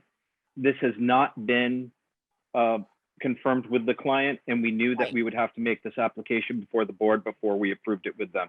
So I do just want to state that this is not in any way something that was promised to a client or contracted before seeking your approval. Well, thank you. I appreciate that clarification, because as it was first expressed, that it sounded like, and I certainly have the opinion that you'd already planned all of this, and the 1 o'clock was that. So, thank you, and I apologize for giving that impression. And that does, make a difference. I still do feel that overall that on Sunday night, we don't want to have activities after 12, which was the intent. And if you've brought it forth beforehand, you're to be commended. Those are the rules, but that doesn't mean that I'm still in favor of it, because I think that 12 o'clock is meaningful. The neighbors have been very clear that that's what's important. And I think the overall attitude of Cohasset really is that we really are not going to want that, especially on a Sunday night. All right, we have a motion and a second, and I think we've finished discussion. Let's go for a roll call vote. Starting with Jack. Jack Creighton, nay. Ray Evans, aye. Diane Kennedy, aye. Carrie Thompson, aye. Thank you, Tony and Andrew. I hope the wedding goes well. Thank you Thank you so all. much. Thank you all. Thank you. Thank you very Appreciate much. your help. Thank you. All right. Moving on, liaison updates. These are always fun. I think we have some good ones tonight. Diane, anything with the Elm Street corridor? Horace. I knew there would be. These working groups, all of them have been working, for about a little over a year and really active. So it's exciting to get these updates. So the Elm Street corridor working group is cranking along, meeting regularly. We had one, of course, all of our meetings are publicly posted meetings, and we have had some participation from residents, but we've had one larger kind of public forum that was advertised that had, I think, over 35 people there on a Zoom, obviously. And there's another public forum scheduled for October 7th, sometime in the evening. It's a placeholder right now date, a Thursday evening, to get and present some final recommendations based on all the community input that we've received over the last couple of months. The interesting thing was when we had the first public community input, we went in there with sidewalk plans and some stop plans down at the sort of Elm Street margin cove area where it all meets. And there were a lot of people that just said, why are you doing anything? And it actually got us all to step back and rethink and retweak and work. So it's been a really great process. And stay tuned. At once we have the next public forum, again on October 7th, then it will all get summarized with the designers, et cetera. And the next step will be come to the select board for a full presentation of what this project might look like. So Great. Okay, Jean, you have a question? So two questions. One, the survey, I think there was one, maybe two surveys. Are those results coming out soon in terms of, how people graded them? I'm just curious when the town's going to release that Ye- information. I believe at least one of them is available. I don't know, Jean, and honestly, I completely forgot about the surveys, Yeah, but I there was have just been curious surveys, so what the survey was. I didn't get an update on where those, but just anyone interested should reach out to the planning department, and I'm sure they can give you whatever has been collected by West by the consulting firm. So thanks. And the other question I have relates to, and maybe it's premature, but is there like a anticipated amount that the renovations or the range of options will cost? Just because as we move into, town meeting season, we're about to hear about the finances, it's top of mind. Yep. My understanding is we have not been speaking numbers at this point yet. I'm sure Lauren knows those, but we're really focused on design, traffic impact, traffic patterns, and obviously some of the neighbors, because there's so many residents along Elm Street that anything we do is going to require. Oh, you muted yourself, Muted. Diane. Sorry, I don't know how I did that because my hands are here. Anyway, so stay tuned unless Chris has an update on that. I know Go ahead, some Chris. pieces of it have. Just on the money. the town did apply for a $500,000 grant through the Partnership for Growth, or whatever the state's calling it these days, Mass Works and all of that, to do design and all of that work. So we hope to hear about that in October. Right. Great. All right, thanks, Diane. All right, zoning working group, Jack. Well, zoning working group bylaws, this is You've pretty been busy, exciting I've stuff. It's pretty exciting stuff. I'll try to make it a little more interesting. First of all, everybody should be aware that the process is that we will be proposing some bylaws for town meeting. And I'll give you an overview of what they are in general, what they're addressing. There will be some public hearings on this, and then it will go to planning. Select board will have to weigh in on this. So this is a work in progress. But I think, people in the town be interested in kind of an overview. There are 3 articles that we're looking on. One of them has to do with the definitions of lots, frontage. And these sound like, what are they really talking about? But it impacts how a neighborhood in an area looks, because if lot sizes are too small, you have density, and there's a whole variety of things. So, and defining exactly what is a buildable lot, things like that. Now you say, well, that's a little arcane. However, when you do that properly, you're sending a strong message to potential developers and property owners as to what specifically they can do with their property. So we want to take some uncertainty out of it and give some guidelines. And people tend to think, well, you're saying you can't do that, but you're also telling people what they can do, which is a fundamental way of town planning.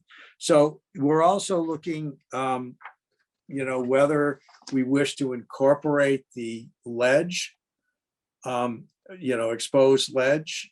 People thought strongly about this. And basically the town already regulates moving sand and gravel and loam and all kinds of things. And the question will be, should exposed ledge be included in that in a manner that does not preclude somebody being able to build on their property? Again, it's clarity. And again, it shows what you can, not only what you can't do, but if you do it a certain way, what you can do. And then we have what's called the single lot exemption bylaw change. And that just merely means that if somebody owns a bunch of lots together and they're exempted because they're grandfathered, can they then claim they own them all and put them together and build a subdivision? And this clarifies what that process is. So again, these are things that are going to come before us again. They're going to come before the town in public meetings. and they'll ultimately go before the planning board, before they come back to the select board to be voted on and placed on the warrant. But these three things now are placeholders to reserve a spot to be on the warrant for the town meeting. Okay. All right, Diane, then Jean. I think Jean was first. Oh, okay, sorry. Okay.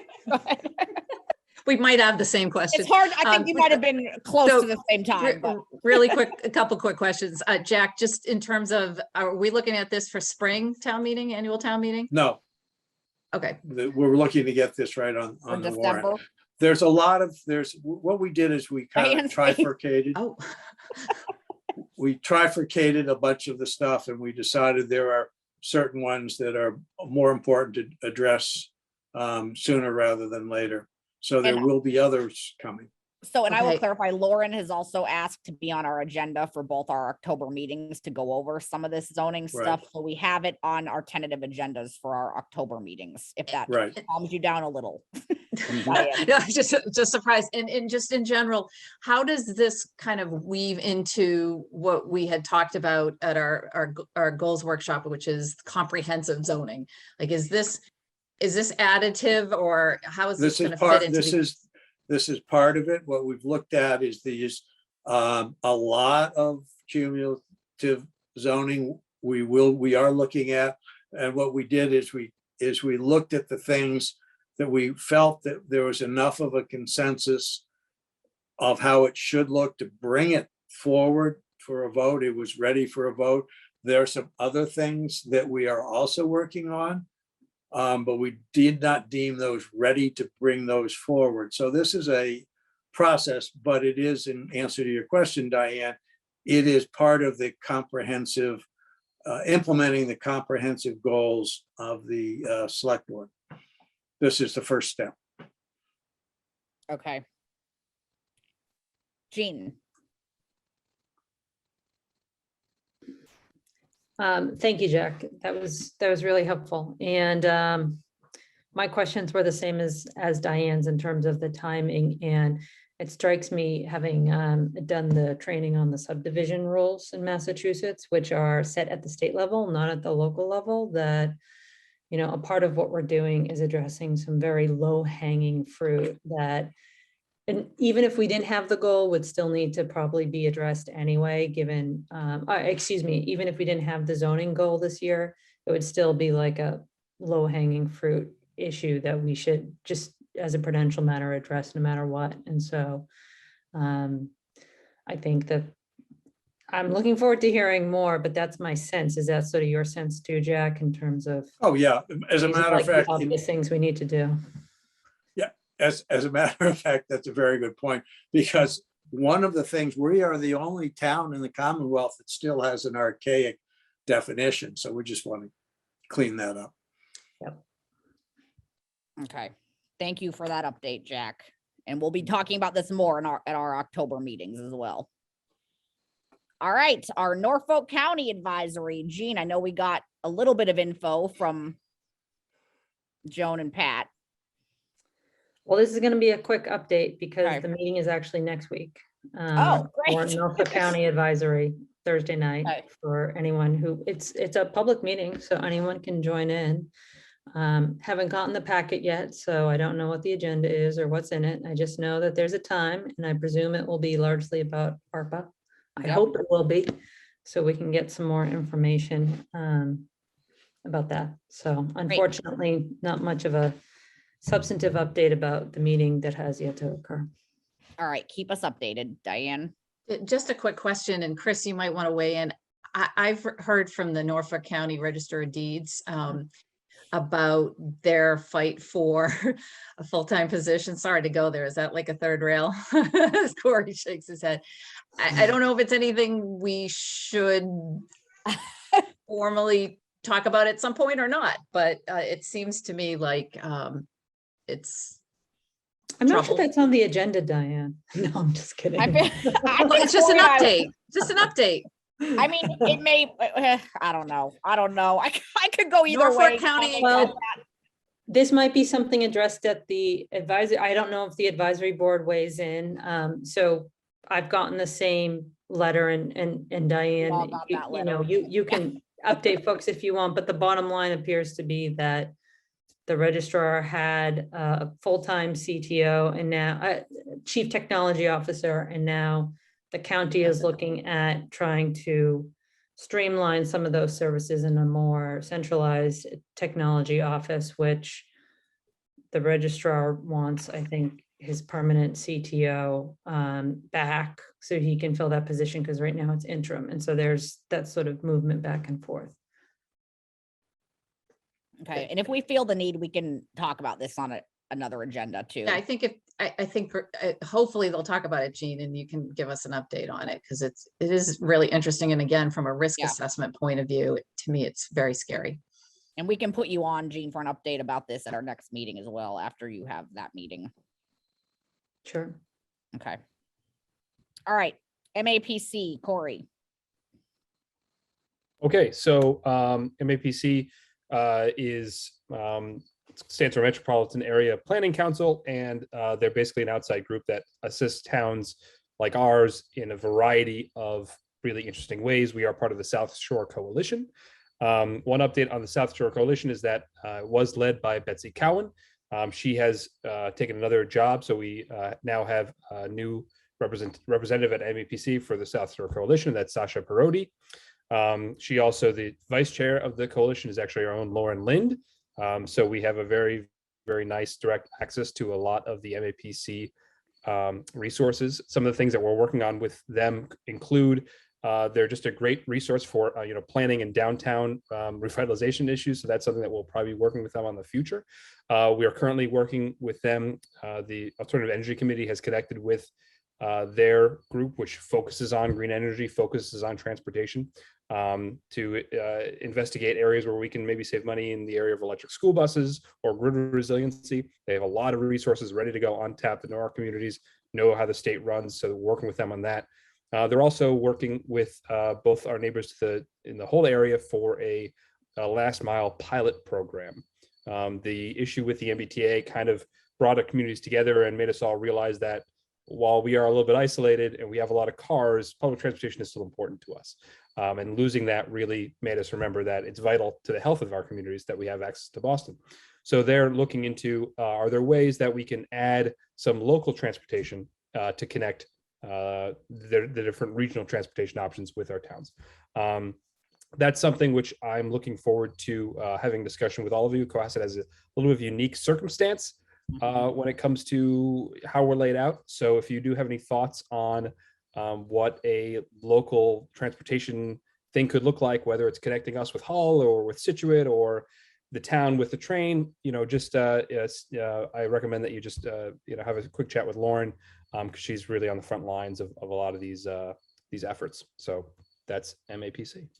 Thank you, Corey. Yeah, no, there's no such thing as rush hour in Boston anymore. Those of us who are back commuting, every hour is rush hour because the train and commuter rail times are still not back to what they used to be. So this is definitely a discussion that all of us are feeling intimately. All right. MMA, Diane, and if your cat wants to weigh in too. I'm so sorry, like I keep trying. No, she's great. I'm just a quick, and I sing this tune all the time, but I encourage people to check out MMA.org, Mass Municipal Association, because there are so many really interesting programs, webinars, just resources there that every community in Massachusetts, in the Commonwealth, is dealing with a lot of the same things. The same things being affordable housing, climate resiliency, that kind of thing. And there was a really good affordable housing presentation by the Mass Select Board Association with some, best practices. I sent it out to our affordable housing trust, and I encourage anybody to watch it that is interested. Also on October 15th, WEMO, which is the Women Elected Municipal Officers group, is having a women's leadership conference. It's a 2-hour program that Attorney General Maura Healey is going to be speaking at, and their topics are women leading healthy communities, and the 2 breakout sessions regarding healthy communities happen to be on climate resiliency and diversity, equity, inclusion. Sounds So amazing. like we did in this board did last year in our select board goals, you know, taking community health as something really wide. A healthy community is a lot more than just, you know, physical, mental health. It's all of the above. And then just Mass from Maya, the Mass Interlocal Insurance Agency that represents its memberships, including Cohasset. The big kind of topics from a risk assessment point of view, other than aging infrastructure and buildings, is cybersecurity, which is significant.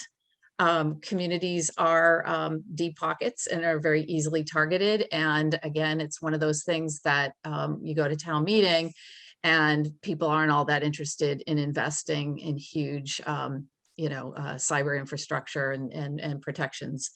Police reform, obviously a very big deal. And I think we'll probably talk a lot about that over the next year or so as the state wraps up its study on that. And also the insurance company is very interested in partnering more with schools, which represent 70% of both health insurance and risk pool on property and casualty. And typically all the insurance decisions are made by communities at the municipal level, but obviously we're protecting and covering our employees in the schools. So that's a partnership that I think is going to be very fruitful for the communities.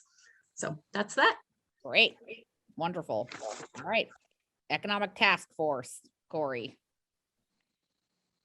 2 in 1 day. I I know. sent just 2 quick slides to Mr. Senior, if he has those queued up, if he's still at his desk. Hold on. Oh, here we go. Wow, look at that. Okay, so just really briefly, thank you for your time.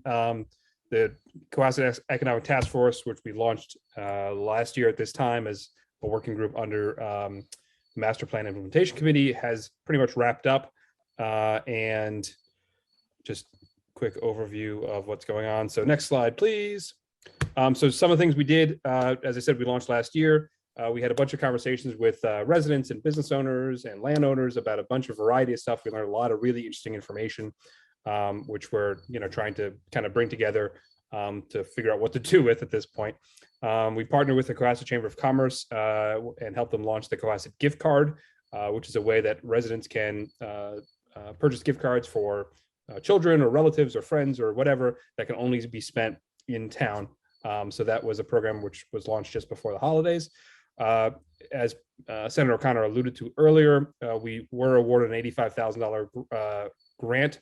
It's a regional pilot program, which will feature local restaurants and a unique local delivery service so that we can get hopefully restaurants revenue without a whole lot of extra overhead, nor paying some Wall Street firm 40% or whatever ridiculous number they charge for delivery.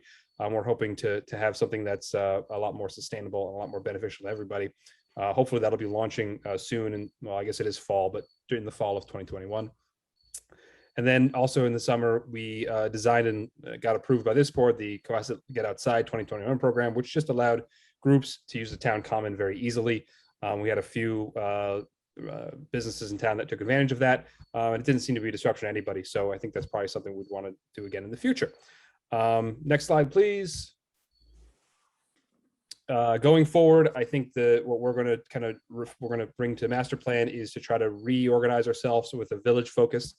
We want to try to establish a village revitalization working group involving all the key representatives throughout town, both those that are appointed, elected, and town staff.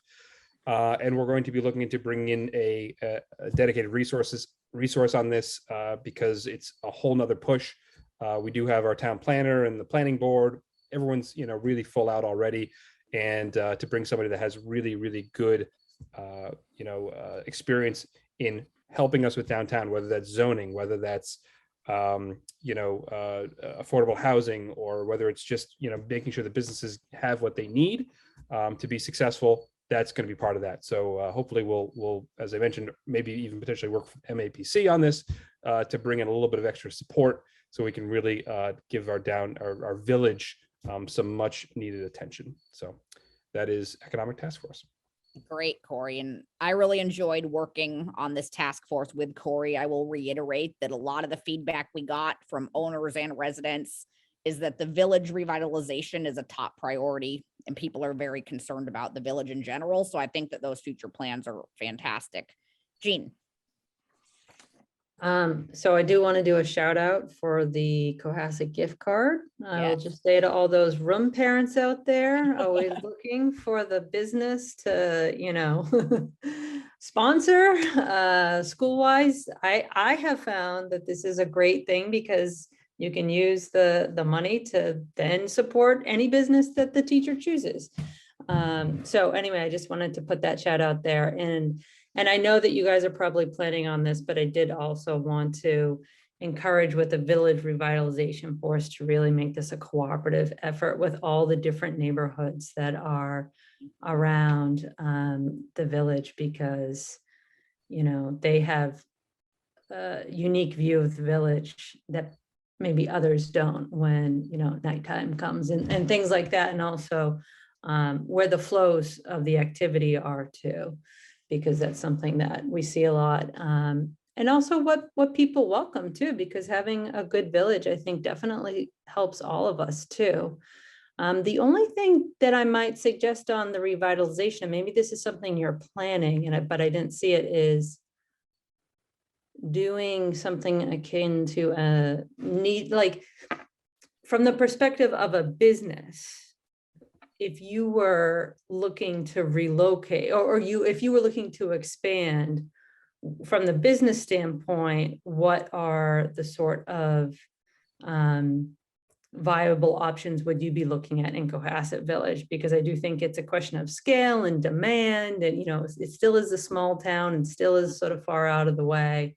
And so from a viability standpoint, what's realistic? Because we could build a whole lot, but if the business can't realistically survive, that might be hard for them.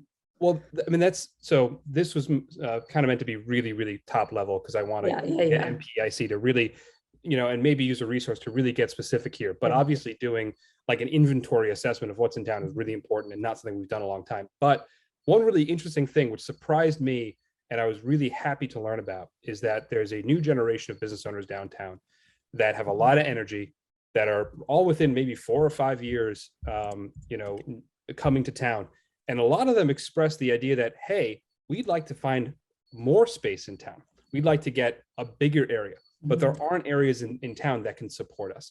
So we have a lot of boutique places, but if, you really wanted to have, I mean, I think, there aren't many, if you're a business, you kind of want a square box, right? You want space for shelves or customers or people, whatever it is. And we have a lot of, I would say, more unique shapes. So that was one thing we heard a lot about, is that, people saying, I'd love to be downtown, or I am downtown and I'd love to stay, but find a space that works for me better. But I have to fit in like this hexagon.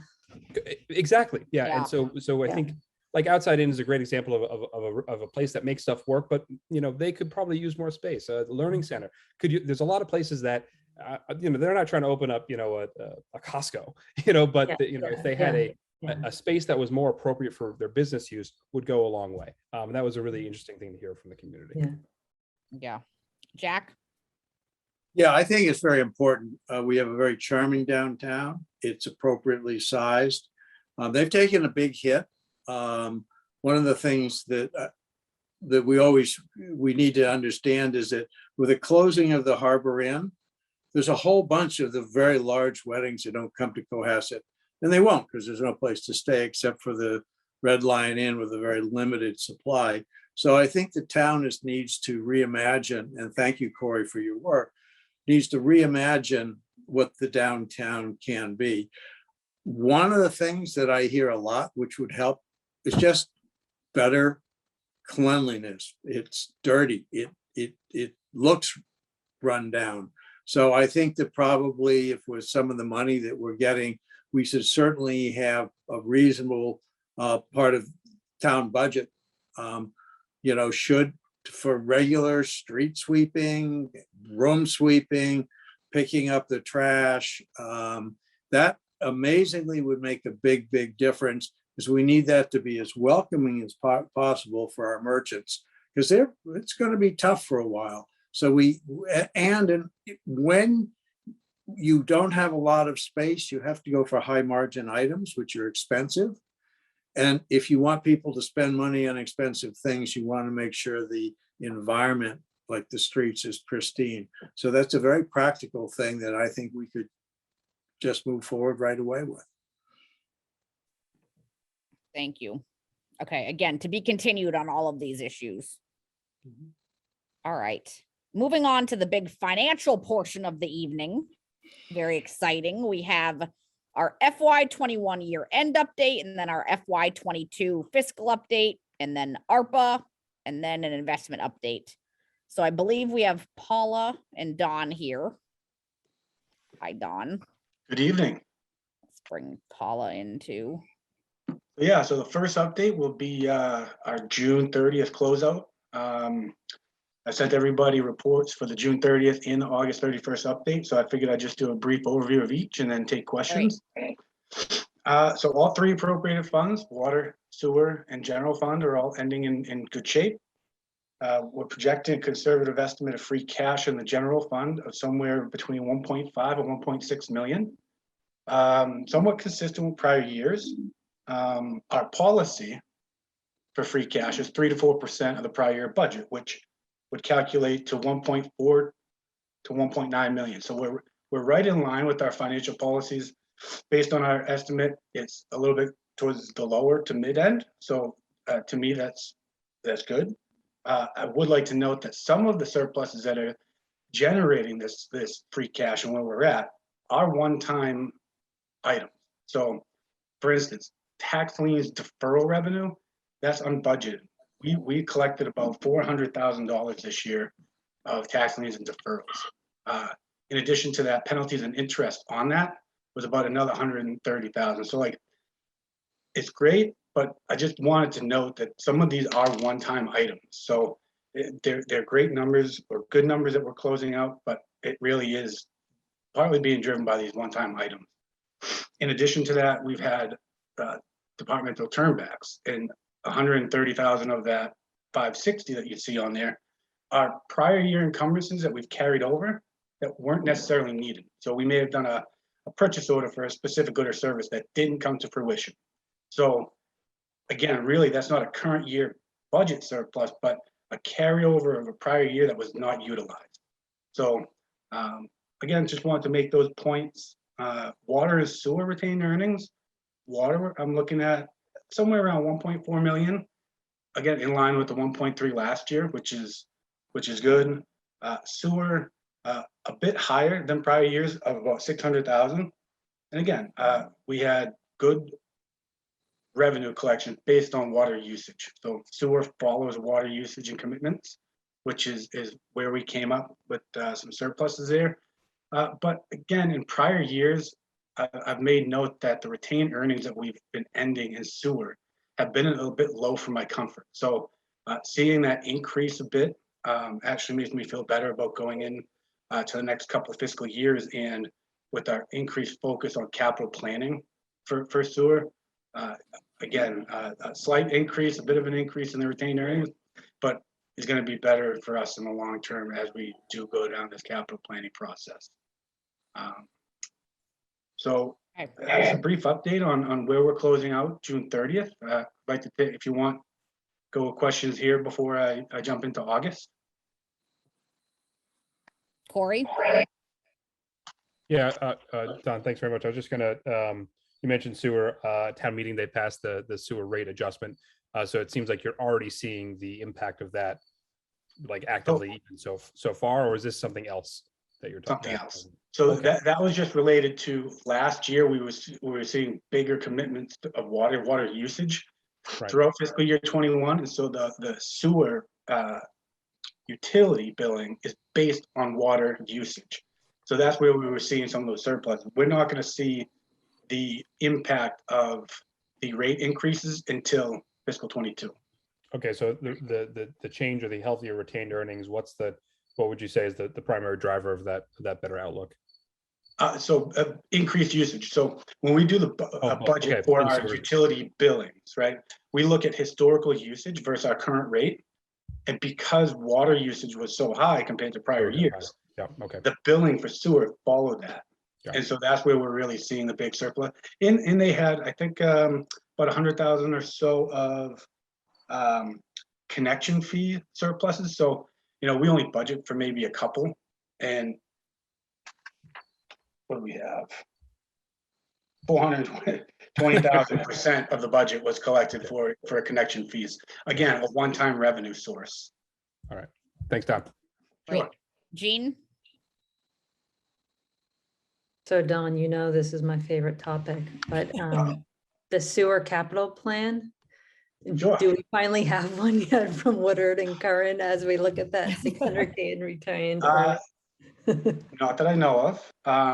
Okay. Again, this will be kind of done in conjunction with the sewer commission.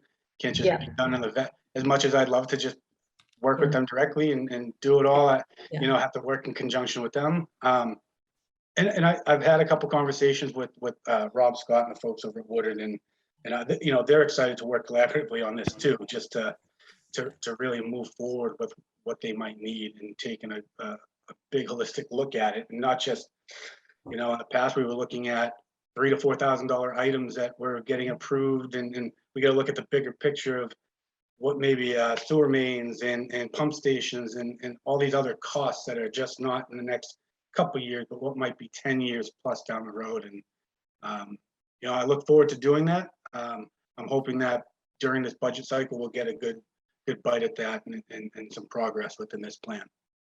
Yeah, because I know that's a bit of a question mark as we think about the future. So again, Woodard has gone through as part of, I don't want to call it onboarding, but I guess as when they came over and took over the operation, they did go through all our facilities and come up with this great spreadsheet of items that need fixing or when they might need it. Well, we need to go that step further of is when. Is it now? Is it a system that is met its useful life and that we should fix it now, or does it have 5 more years, or is a pump station working correctly? Do we need more investment there? You know, those are some of the things that we just have to work with them to kind of create more of a plan and put some significant like estimates of dollars there, not just this is what the piece of equipment might cost, but really the equipment installation cost, any disposal of what we're getting rid of, real costs into that plan. Yeah. Okay, thanks, Don. Thank you. Sure. All right. Go ahead, Don. All right. On to August.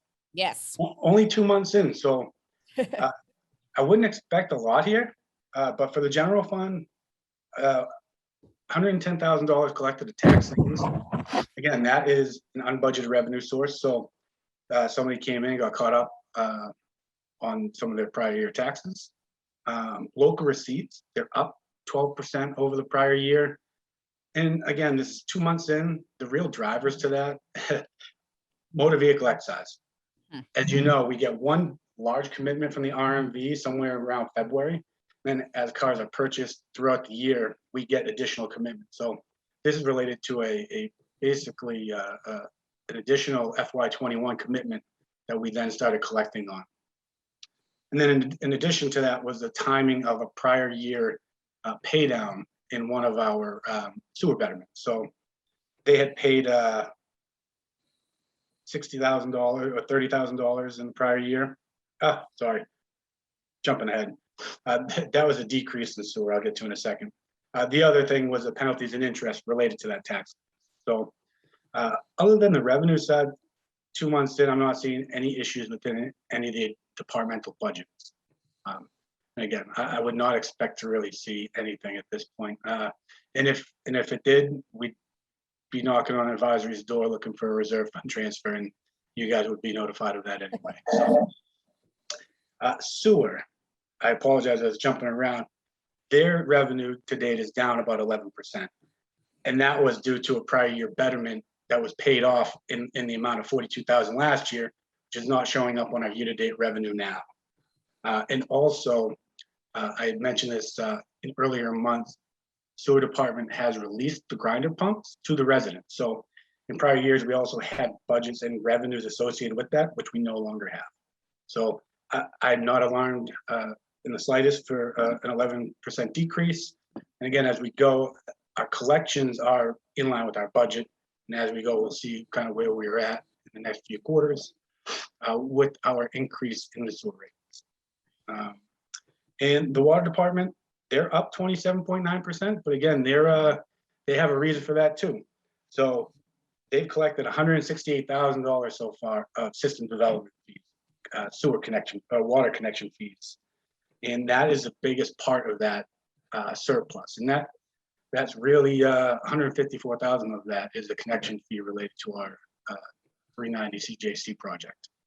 So again, starting out the year more of one-time items causing these surpluses, but no issues noted in any of those operational budgets either. Okay, great. Any questions on that portion? All right, looks good. All right, so quick update on ARPA. I've been at a conference for the Accountants and Auditors Association of Massachusetts, and we've had some really great presentations. And Great. One of the presentations was from Jim Powers and Sullivan, who is actually working alongside Clifton Larson Allen for the counties of Plymouth, Norfolk, and Barnstable to assist in the programs that they're going to be doing for the grants. So we are going to have to apply. There's going to be a process to apply for the grant money, even though it's allocated at this time, as Moschino and Senator O'Connor showed, we have about $1.6 million allocated to our community based on the census. However, we're still going to have to apply for that. So from my understanding, basically when they do come up with a portal and application process, which is going to, sounds like another 2 to 3 weeks that it might be online and ready to go. And hopefully we'll receive some guidance by then. We'll have to apply on a project base, and Clifton Larson Allen will do the first review, determine eligibility and approve. Powers and Sullivan are essentially acting as a backstop. So when Clifton Larson Allen looks at it, Powers and Sullivan will review it as well.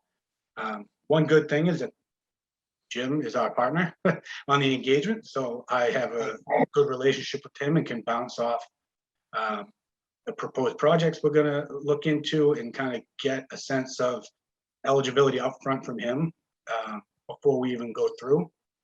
One of the biggest things that he did mention is narrative is key. So when we are doing the applications, it's, town specific when you're getting into the eligibility requirements. So I'm sure Gene, as you went through and read the 150 pages, it's very, very broad. But again, if the narrative shows why we're doing something or why we need it and how it really relates to this town within those guidelines, it will really go a long way into, the chances of the county approving the projects that we're looking to do. Again, I know there's still work for us going forward on deciding the projects, but that was one of the big key takeaways I took away from that discussion was just the narrative and how this really, any project that we're going to go through benefits our community and why. Yeah, I think that's a really important point. We have to be careful about framing and how we tell our story in terms of what we need. Diane? Exactly. Yeah, just a question, Don. I don't know if you were on with when the senator and rep were on, and I had a question because what I have been told is that with Norfolk County sort of overseeing the distribution of these funds, it's going to take a lot of the reporting requirements out of the municipality, out of Cohasset, and put it in, I guess, with Clifton Larson Allen or whomever on that end. Do you agree with that? We're gonna be considered a subrecipient of the county, so they will be ultimately responsible for reporting to the federal government. However, again, for us to get approved for any specific project, we're gonna have to document the heck out of it. And again, the narrative of why this is eligible and benefits Cohasset and what it's gonna do for our community. And then really the reporting on that end will be up to the county. But again, I think doing the narrative on the projects we go through to the county, we'll do the same thing for the projects we're gonna approve, or you folks will approve of the 900,000 that we got directly. So I think working with the auditors, we won't have any issues doing our reporting requirements. Jean? Are they gonna put out like a best practices or guidelines or practice pointers or some sort of, you know, some sort of documentation that may be helpful to help just facilitate the process? That's what I'm hoping for. Yeah. Again, you know, with those are the 3 counties that I remember off the top of my head. There was a 4th one that is signing on with this group to come up with this streamlined process, but I do expect some sort of guidance or guidelines on the, you know, the application process, the timing of when they're going to approve certain things. My understanding also is it's going to be based on cash flow when you actually need the money. So you might go through and propose, you know, we've been talking about air handlers. I know it's not a done deal, but if we put through for air handlers, if we're not doing it today, they're not going to give us the money today. It's going to be, you know, a planning process and more of a cash flow. When will you need the project funds and when do you start? Is it reimbursement based, like the FEMA grants? Have they I don't decided believe that, so. or is it gonna be like, show us the invoice? and I think we'll- it's as needed. So that, again, I'm not too sure, but it's basically, I would expect it. I don't really know. Because again, depending on when you're budgeting for something and planning on doing it, it could affect your end of year fund balance. So if we went ahead and spent, you know, a couple $100,000 on a project that we haven't got reimbursed for yet, it could impact our free cash at the end of the year when DOR does our calculation. Unless DOR gives us an exemption for ARPA funds and deficits related to ARPA. So I would anticipate that they approve the funding based on the timing and when you plan to do the project. But again, that's something that hasn't been ironed out. And another thing that Jim brought up, which I thought was a great idea, was, you know, as a community submit their applications and their projects, anything that gets approved, you know, hopefully they'll put in a nice document of, look, this community here applied for this equipment, or they're doing this project, so that other communities that might be looking to do the same type of project already kind of have a template. They know what has been approved, and you're not always recreating the wheel on certain items. But I know that was kind of an issue with some of the CARES money, is trying to determine, you know, what's eligible. And, you know, the money that came from the state, you could go to the state and ask, you know, for their permission, essentially, because we were the pass-through to the state and they give you an answer. But anyway, hopefully we'll have better guidance in the coming weeks. And then as we move forward with the approved projects, I'm hoping that information is shared with the communities within the county. Okay, good explanation. All right, any other questions? I believe we're ready for our investment update from All right. Paula. Thank you. Thanks, Don. Hi, Paula.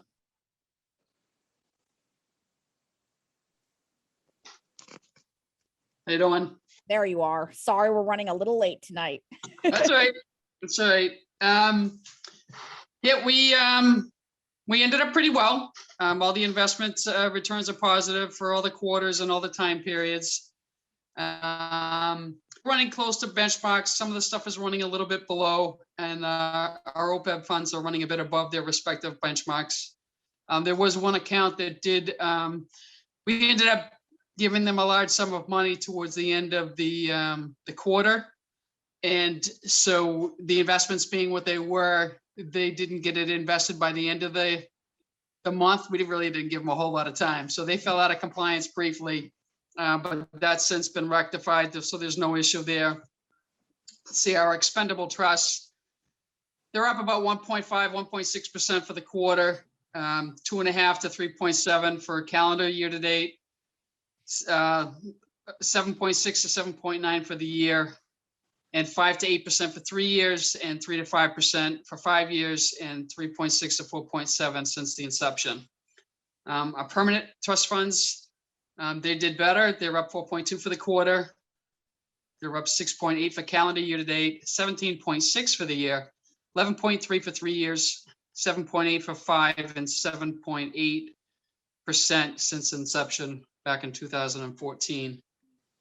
The OPEB is up 5.4 to 6.7 for the quarter, 8.4 to 11.2 for calendar, 27.5 to 29.4 for the year, and up 11.4 to 11.7 for 3 years, 9.8 to 11.4 for 5 years, and 7.4 to 9 since the inception. And we made over, all things excluding the Cohasset Library Trust, we still made over $500,000 in interest in this quarter. So that was pretty good. Okay. All right. That is pretty good. Diane. Paula, refresh my memory. When you talked about the OPEB numbers being returns being so strong, is that because of the investment vehicles that were, the investments that we're able to make? And where are we in terms of all of our investments in the legal list? The OPEB is not in the legal list. The OPEB Right. has always been prudent investor. We have about half of it with PRIT, which is the state fund. They tend to be a little bit more aggressive. So, Right. but And we is do have that some- why the returns are better? Yeah. They can get involved in private equity, and they own a lot of the market. It's just what, 70 something billion dollars or something that's in there. It's a lot of money. Mhm. And the other piece of it is not quite as aggressive. It is with Bartholomew. And I'm actually looking into a little, do they have some options in like hedge funds kind of stuff? I'm sorry, not hedge funds, private equity.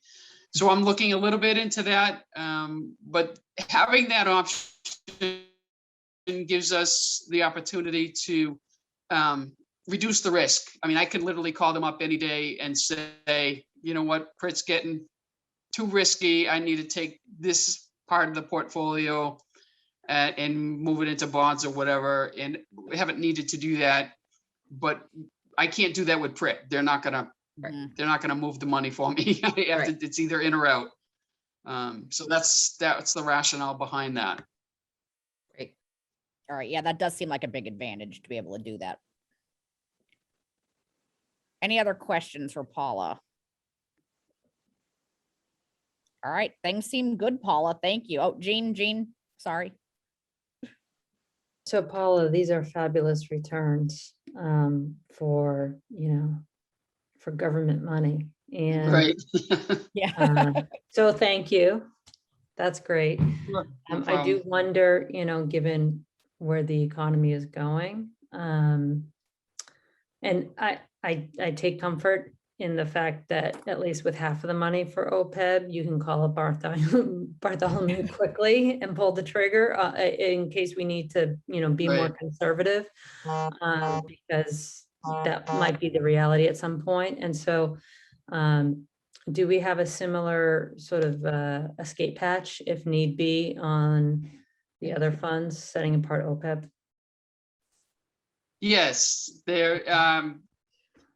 I mean, you run the risk because it's obviously it's invested in the legal list and things like that. So anytime you try to take money out of there, because some of it's like the expendable trust. Now that gets spent from time to time. Every time you have town meetings, you either putting a bunch of money in or out. And sometimes they will ask us, do you need it right away, or can you give us a little time because it's not the greatest time to sell, that kind of thing. But when push comes to shove, yes, they will place an order that day or the next day if need be. And I just had a conversation with Bartholomew just to review the portfolio and whatnot. And they don't seem to see anything happening in the immediate future. It's it's not guaranteed, but nobody's panicking yet. And I'll probably be having a conversation with Rockland Trust in the next month or two as well. So, because I haven't talked to them in a bit. So we're keeping an eye on it. So Okay. it's, you can't time the market. You can. Yeah, it's probably So there's more always like- that risk, especially when it goes up for a while. Right. Yeah. Yeah. All right. Any other questions? Thank you for always keeping an eye on it, Paula. We're lucky to have you. Alrighty. All right, take care. All right. Bye now. Bye. Mostly positive fiscal and financial updates tonight. This is good. Knock on wood. All right. Related to that topic, our FY23 select board budget message. I just wanted to tee that up tonight to let you know. I just submitted a tentative draft to Chris to look at, and he's going to take a look at it. And then in the next couple days, you're all going to get a draft of that in your email inbox to look at. Again, no big changes in terms of what our values are and priorities are budget wise. I did add in a couple things about ARPA and COVID stuff, but it's mostly consistent with the budget message that we've had the past several years. I looked at past drafts of those. So wanted to let you all know that's coming, and we will be voting on that in an October meeting. Is that okay with everyone? All right, so keep an eye out in your email inbox for that once Chris glances at that draft. All right. Another thing that we've had to finish that was brought up in a previous meeting, our retainer agreement with KP Law. We do need to vote on that. Chris, I will let you come in. I know you should have all seen the email of that. So thank you, Carrie. I discussed with both Carolyn and Lauren Goldberg, the managing partner. They tweaked a little bit of their language. And again, I think what they proposed makes sense. We're still kind of learning, how this works and in terms of how they bill and how this all works. They did give us, by the way, 5 or 6 options of styles of bill. So I picked that one that I think works well for informational purposes as well as just ease of use and understanding. They also, they're also more engaged right now, right? I mean, they've been really hands-on with planning, they've been hands-on with conservation, they've been hands-on with some building issues. So hopefully we won't need them to be quite that hands-on down the road at that. But that said, they've been really great right now working on all kinds of issues. So I think that what you have in front of you, I think will work. And again, we can always modify it. I mean, they're totally open if things are, if we're not, we feel we're not quite getting enough service out of the retainer, we can drop that, or we can tweak other things. Well, again, we also look at the bill. I look at the bill every single month. I look at every line item and I ask questions if there's something doesn't make sense. And if something makes sense, I want to confirm that it makes sense, that I understand what we're saying. So we do look at bills every month. So I think it's fine. I mean, if anyone has any questions, I'm happy to answer. But it does match. The numbers match their proposals in terms of the hourlies. And the retainers, in line what we've done historically. It's a little tiny bit higher than historically, but again, they're doing more, and we're asking them to engage much more intensely, at least right now. No, and I think that's a good point, Chris, because we're going through some transition pains and they are doing more work than they might be averaging every month. This is not set in stone. Like, we can revisit this in a couple months and re-vote on it if we want to. So this is just getting something in writing, but we can revisit it at any point. Diane and Jean, you literally put your hands up at the same time again. I saw it happen. I'll defer to Jean. She deferred to me last time. Maybe we'll have the same question again. Yeah, probably. We're on the same wavelength tonight, you two. Yeah. I noticed in the description of what's covered within the retainer, 6 hours of meetings with town officials. My question is whether that includes, for example, attendance at planning board hearings, conservation commissions. Is that separate, or is that within the 6 hours? Because we know that there's going to be a lot of initial sort of, particularly with the permitting boards, interaction and maybe them coming to the hearings. I'm just curious, does that fit within the retainer? I noticed that's what it's primarily designed for, Gene, is for their in-person attendance at meetings like that. Because regular consultations are not part of that. I mean, not that we spend hours and hours on the phone with each other. That's for them to really spend time at a meeting. Right? So the 6 hours refers to like a planning board meeting? Yeah, covering and again, because again, there's regular, there's this, as you can see, there's like drafting and review of things that are just kind of covered by the retainer anyway. Yeah.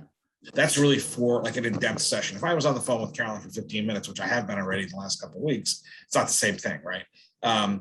This is for like dedicated blocks of time where they're really engaged in something. And again, they can't do anything else, right? If they're in a meeting, with us at a zoning board or planning board. That's what they're doing. And we also talked about that, there's 2, 4, 6. That covers all the base meetings a month in theory, 6 hours, depending on how long things go. I mean, So you could have a 5-hour planning board meeting. You could. all the time. They're not always there It the whole happens. time, though. I mean, they're not there the whole time. Yeah, that's true. Yeah, but for like a continuing big Well, project. yeah, no, I know what you mean. I would assume they wouldn't have to be there the whole time, but maybe they will occasionally. I think that one of the things at the moment, you usually get hit for travel. I mean, fortunately, our council is local. There's really no travel costs right now. The travel, you push a button and you're in the meeting, right? So again, and we can work through this. I mean, we just have to see how this shakes out. And then to their credit, they've been really engaged with us and with the people that need it right now. Diane? Similarly, in the contract, they noted that they would be available for 2 trainings a year. So I just want to flag that for us, maybe as a discussion. And Chris, you can give it some consideration for, what kind of training and when and with whom, et cetera. And then the other thing I just wanted to say was just to get, and I think you kind of answered it in answering Jean's questions, Chris, is just what's the administrative rhythm going to be with, for you, et cetera. And one of the things that was very appealing to me when they put in their response to the RFQ was that basically a formal worksheet or, application to have access to council so that every member of every committee or board isn't, accessing them. So just having a process so that people that serve on our boards and committees understand right up front, when and how and what they need to do in order to access council. So they had that great form. I don't know if that's something you want to adopt, but I think just again, administratively, that's something to consider. I'm done. No, it was so far it's been fine. I mean, they've been we've had councils at some of these pre-planning meetings, which is great, and those have been organized. I mean, I'm not involved in them, but I'm aware they're going on, right? With chairs of some of the meetings or some of the prep work meetings. So they're doing those kinds of things, which is really important. We haven't had any kind of like, we also had a meeting involving prep for a potential citizens petition, like we had done before in the past. That and that access is easy. And it turns out that Carolyn went through a very similar process in Wayland. Wayland actually has a bylaw that sets it up. We have a little more informal process, but does the same thing. And so she's very well versed in that, which is great. I think that'll be great as we go forward and we return to a little bit more normal interactivity, I hope, for spring. So people can actually come in and sit and then talk. But again, I think we're still hammering out some of the processes, right? So I think some of the forms and stuff, I think it'll be great. One of the nice things is that if I ask a question, I say, yeah, we've done that. Yeah. And they have some models, so they don't have to bill us for hours to create something because they probably have them. That's a good point. Corey, then Jack. Yeah, kind of to build off the theme here, the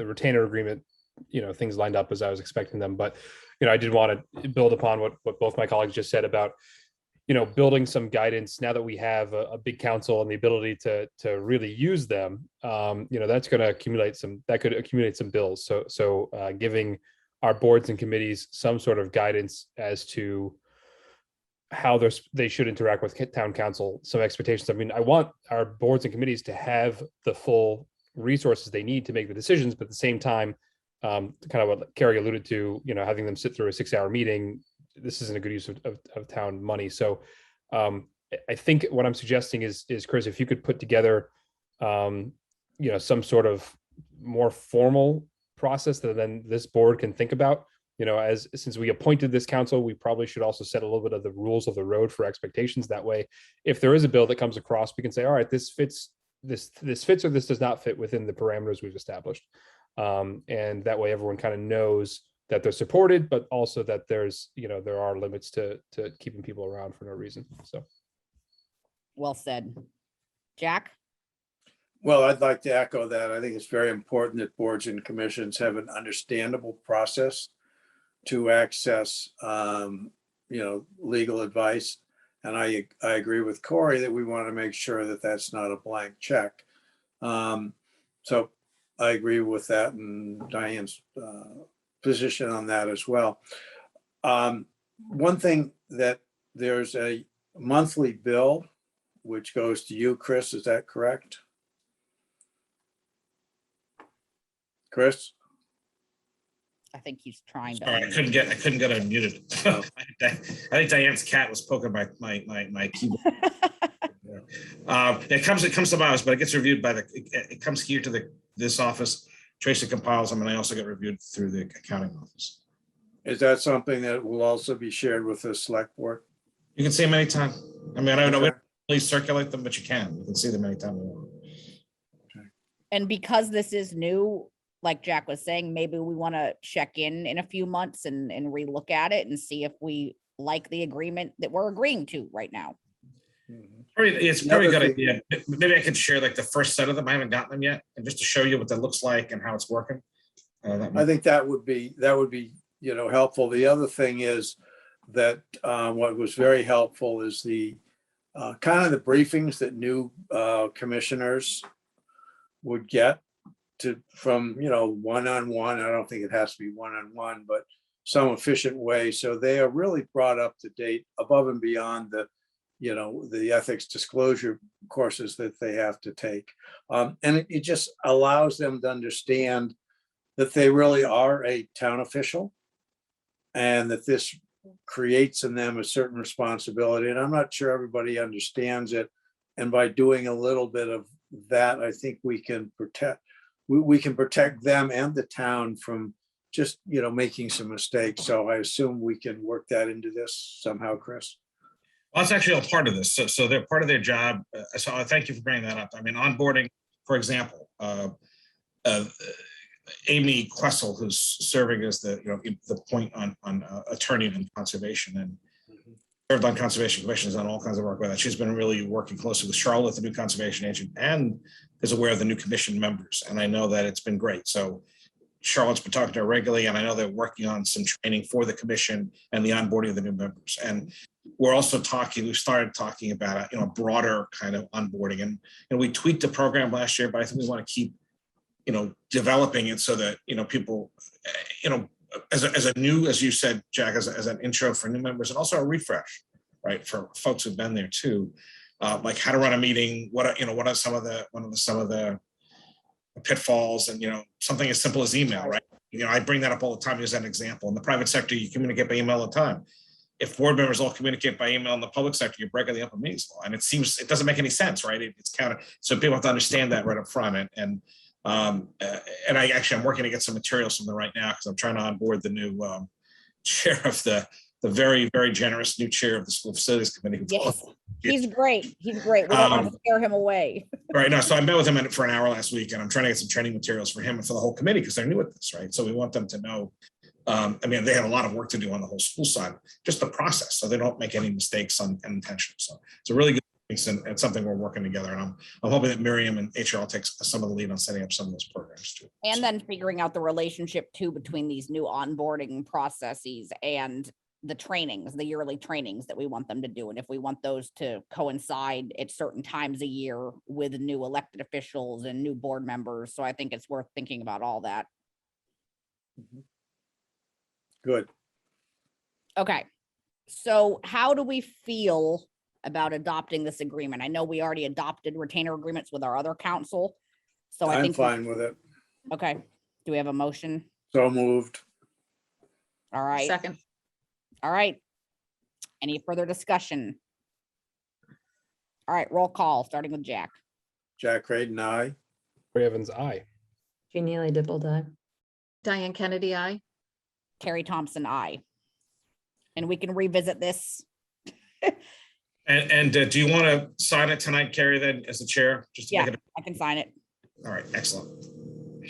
Perfect. Okay. Moving on to our special town meeting, which we know is scheduled for Monday, December 13th. We do need to vote to open the warrant. And I double checked on the language with that, and it's pretty simple. It literally just needs to be a motion to open the warrant for special town meeting on Monday, December 13th, 2021. So we're approving the date and opening the warrant for that. So moved. Oh, jinx. All right. One of you will be a second, I assume. Yeah. All right. Any further discussion on that? Okay, roll call vote to open the warrant. Jack Creighton, aye. Corey Evans, aye. Oh, sorry, Jean Haley Dipple. Diane Kennedy, I. Carrie Thompson, aye. All right, exciting. The warrant is open. And now, Chris, give us a warrant update. Very quick. The request for internal warrant articles is out. I should have, I already have things percolating. And what'll happen is over the next week or so, I hope to get all of your materials for the October 5th meeting to make that a productive review of a bunch of articles. You've already heard from Jack, there's 3 that are going to be coming through the planning process. The way it's scheduled is that on October 5th, they'll be presented to the select board for referral to the planning board. They're already being advertised, so the planning board can hear them on October 6th. So they'll have a public hearing. So the select board will refer them on the 5th, 4 hearings on the 6th that'll already have been advertised. And then they'll start the public hearing process. If things go well, that's great. And then the goal would be, if things go well and smoothly, that the advisory will then hear them, and then the select board will hear them at the end of the month officially, and then make decisions. Because the goal is to have this all wrapped by November 2nd, so we stay on target because the holidays that come up after that. There's going to be the traditional articles to distribute for cash, and Don and I will present some of those. There's a family that's looking to donate some property to the town, and town meeting needs to accept that it's land that's in the water kind of resource area around Lily Pond. So it seems totally reasonable to accept and not asking for any money. That's an article, and there might be 1 or 2 other things percolating out there, but I'll have more for that. So you'll get in advance, you'll get a draft warrant for the 5th. And again, I expect to have probably be 7 or 8 or 9 articles, mostly routine things. There might be 1 or 2 capital items too. There's a bunch of defibrillators that the town owns that all happen to be in cycle, and there's no grant money right now for any of those, believe it or not. So we may have to and it's not a crazy amount of money, but it's they expire at the end of the year, and we have the ability to get them. If we do it by the end of the year, we could get a credit on all the ones we turn back in. So if we do it by December 31st, we get a credit. So we'll save thousands of dollars. So it seems wise to maybe accelerate that. So that's already been presented to capital budget for an early consideration. So there might be like 1 of those, and there might be a CPC article. We're looking at, as part of the field study, we've been doing some really intense look at some fields, particularly Milliken and particularly the baseball field, and trying to reset how we do that. That's been informal for a long time.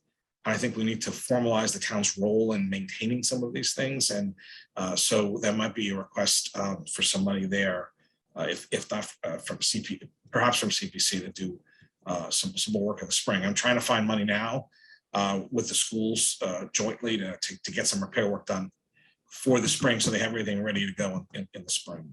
So that's just a very quick look. You'll get a lot more details in the next week, and then on October 5th, the agenda will likely have a number of things for all of you for 3 to refer to planning, and then probably 4 or 5 others to look at and consider putting on the warrant, at least for discussion purposes. All right, thank you, Diane. I just had a question. I was distracted at the beginning of your speaking, Chris. Do we have a deadline for citizens petitions that we should be letting the community know It about? would be this week, right? Yeah, so actually, they by opening the warrant tonight, you start a 7-day clock. Yep. So petitions have to be submitted within 7 days, which is, I think we technically count it from tomorrow morning. So it'll be the end of business day next Tuesday, the 28th. Okay, and the window, the opportunity for citizens petitions is much bigger in the spring. For annual, it's 100 signatures, and it's 7 days and 100 signatures. For an annual, it's 10 signatures, and you have 3 months. Right. So yeah, putting a citizen petition on in the spring is a comparatively easy thing. That said, we also we'll also have counsel available to, if anyone has any questions, please contact my office. We'll put something up on the website too. If any questions about any specifics, it's better to vet stuff in advance to make sure it's actually a qualified subject for town meeting and make sure things are worded right if at all possible. So things don't have to be ruled out of order for technical reasons. We've been very successful in this last 5-6 years. So Chris, excuse me, Chris, do you think you can get that timeline on the website tomorrow? Yeah. You know, we all know there's some strong interest around. Yep, and I've been talking to them, Jack, and they're aware that we're opening the warrant tonight and that it's a 7-day time clock starting. At least the one I know about and am aware of. If there's any other interest from citizens, please try to let them know if any of you know that. Yep. So please, we'll make sure it goes up, and please, you can put on your Facebook pages, whatever, tell everyone that the clock, there's a 7-day clock. At the same time, the annual town meeting for most things is a much more open and easy process. So for the spring, it's 10 signatures. And again, it's like a couple of months of time. There's a page on the website for the petition form.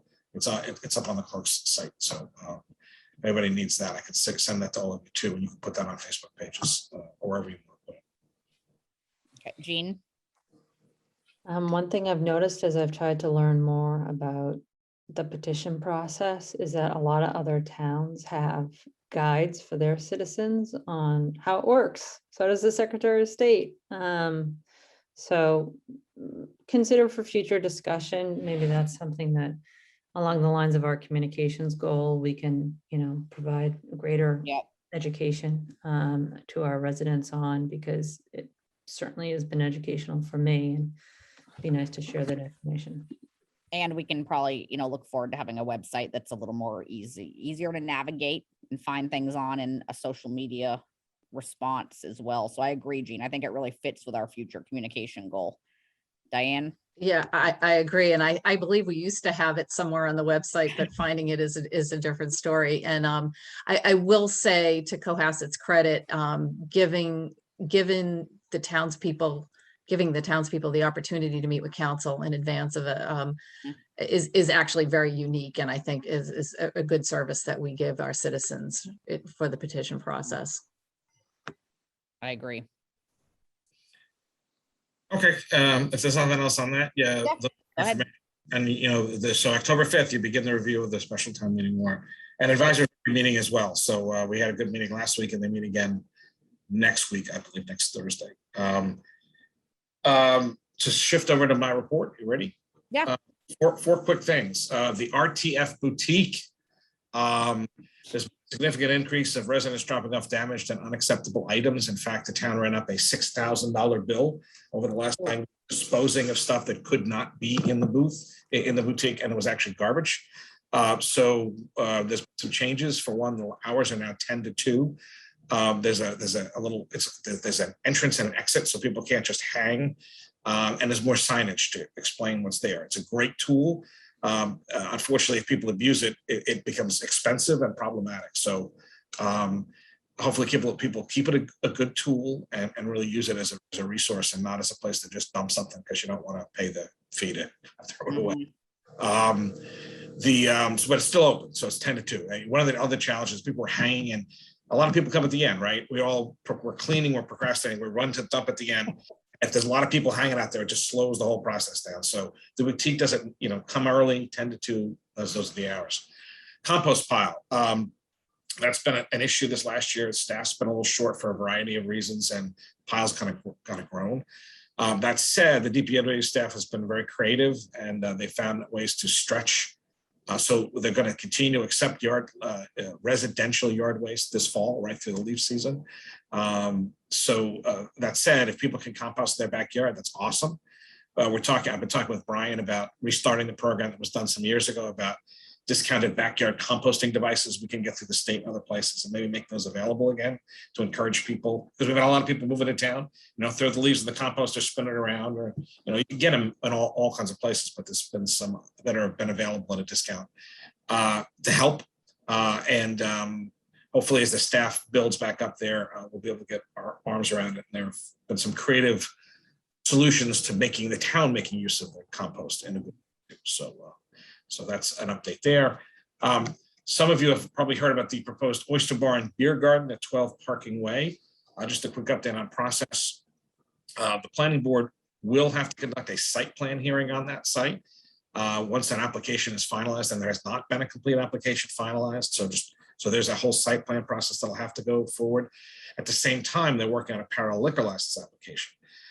So that under the rules, whether or not they have an approved site, they can put it in front of the board anyway. Now, they're not likely to have an approved site through the planning board for some months, just because of the process that takes. And so we're going to talk to them and talk to council about seeing if they'll maybe delay the application to the select board until there's actually an approved site.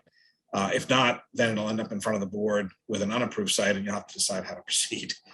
So you'll know more about that the next meeting. But that process is moving, and there's been already some meetings with the permitting staff and the applicants. So that is ongoing. And one last quickie, the harbor master just reported to me today that the Army Corps is in town. They have a survey boat that is looking at the channel and the harbor for dredging purposes, kind of do some measurements. So hopefully, I know that Lori has been working real hard to get them out here. So it's great they came, and hopefully this will help jumpstart the process for future dredging. So just a quick update on that. That's exciting. Thank you. All good things, Chris. Jack? Yeah, Chris, can you give us an update on what's going on, progress on the inventory of potential athletic fields for the kids? Yeah, thanks. Good update. So there was an on-site, a good question. There was an on-site meeting last week that Michelle Leary led on Milliken Field. There's also surveys that should be going out, I hope this week, to all the organizations that use fields to help us generate a lot of data. One of the goals here is to get as much information generated ourselves so that we get a consultant on board to actually do real specific work that we can't do, or value added work. Again, there was a good meeting last week on site at Milliken. And I know that again, a couple of surveys are going out to the users of the fields, like use soccer and baseball and lacrosse and those folks, to gauge how much they use, what are they looking for, what do they need, what are their projections for the next. So that's on. So I hope that over the next couple of weeks we'll get more of that data together. So that process is ongoing. Yeah, I would appreciate. I don't know, maybe you already sent it out. My inbox is so full, but I like to keep on top of that particular issue. And the other corollary to that question is an inventory of various town-owned land that might be suitable for athletic fields. I believe the Public Works is also doing that. I know we have that. We know what we have. And one of the challenges is so much of it is wet or rocky. Yeah. Right. So, but I'm of the belief that, as I'm of the understanding that that's also being done in parallel right now. That compilation. Okay. It would be nice to follow up on that. I know a lot of it is unbuildable and rocky and all that, but I think, knowing if there is potential, because not just the baseball field, but I think even if whatever is resolved on the baseball field, I think that, there's other needs for the other very, very number of sports that are being played. So we are going to need more fields. So it'd be good to plan ahead. Yeah, and I think we should have that on a future agenda too. And it's also going to be of concern with the school building facilities committee too, to know that. Right. And we probably want to do it before we get into the height of town meeting. You mean the spring one? I believe the plan is to get something together so that we will be able to ask town meeting for support, either for more in-depth study, but at the very least for that, if not for some additional work. Well, it would be helpful if you could get me a timeline, and I'm sure the other select board members would know, because this is a question we get asked a lot. Appreciate it. Thank you, Chris. Just a quick follow-up on this topic, which is the survey that's being generated, or who's pushing that out? Like, who should people expect to see that from? Is that from rec or? Yes, I think recreation that's their part of this puzzle is to get that out. Great, thank you. I was communicating with Ted Carroll last week about that. So my understanding was that was heading out hopefully this week. That was the plan, electronically, right? So it was I don't know if it was a survey monkey or something like that. It was, it's not taking a poll, it's getting information. Right. So. Okay. All right. Anything else for Chris? All right. Select board comments. I'll go first related to the fields. I've been speaking with CYBSA and some of the neighbors and abutters and everyone relating to the field lights issue, and they would like to do a meeting next Thursday at the library at, I believe, 7:30. And I was wondering if we could make that, a posted meeting, so 3 or more of us could attend that. I think it's going to be a valuable discussion. It seems like a lot of residents are interested in going just to discuss the latest proposal and the latest versions of that proposal, and then hopefully be able to move on with that issue in some capacity. So how does everyone feel about posting that as a public meeting for next Thursday? It's just going to be an informal discussion. We're not running it. We're not going to need an agenda for it, but I know that probably a few of us at least will want to be there. Diane? agree. Nadine? Yeah, I was just gonna ask about, whose meeting is it, and, whether if we're gonna, I mean, this is the weirdest thing about the open meeting I law, know. which is, if we're not all there to talk and deliberate and discuss, but we're there to listen, there's wisdom in not posting. And that's, I guess I wanted your feedback on that too, because to be safe, I didn't know if we should, I don't think we're going to be deliberating as a board, but we might be commenting or helping facilitate informally. It could be more informal, but again, we're not the ones calling the meeting, we're being invited to it, and I know we care about attending.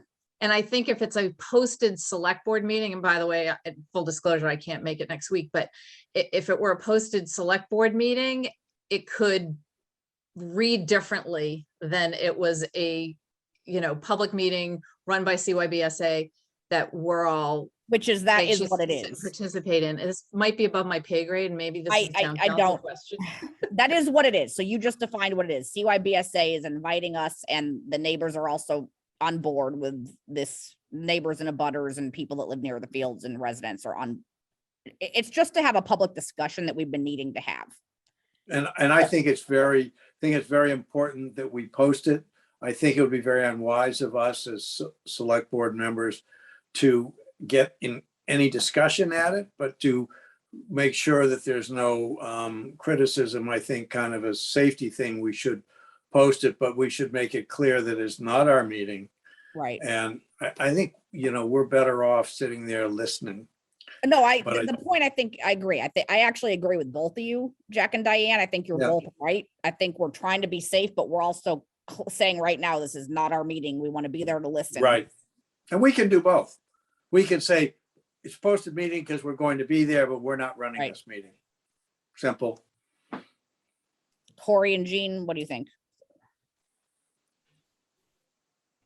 You both have your hands up, so that was my prompt. Either of you can talk. Yeah. Jean?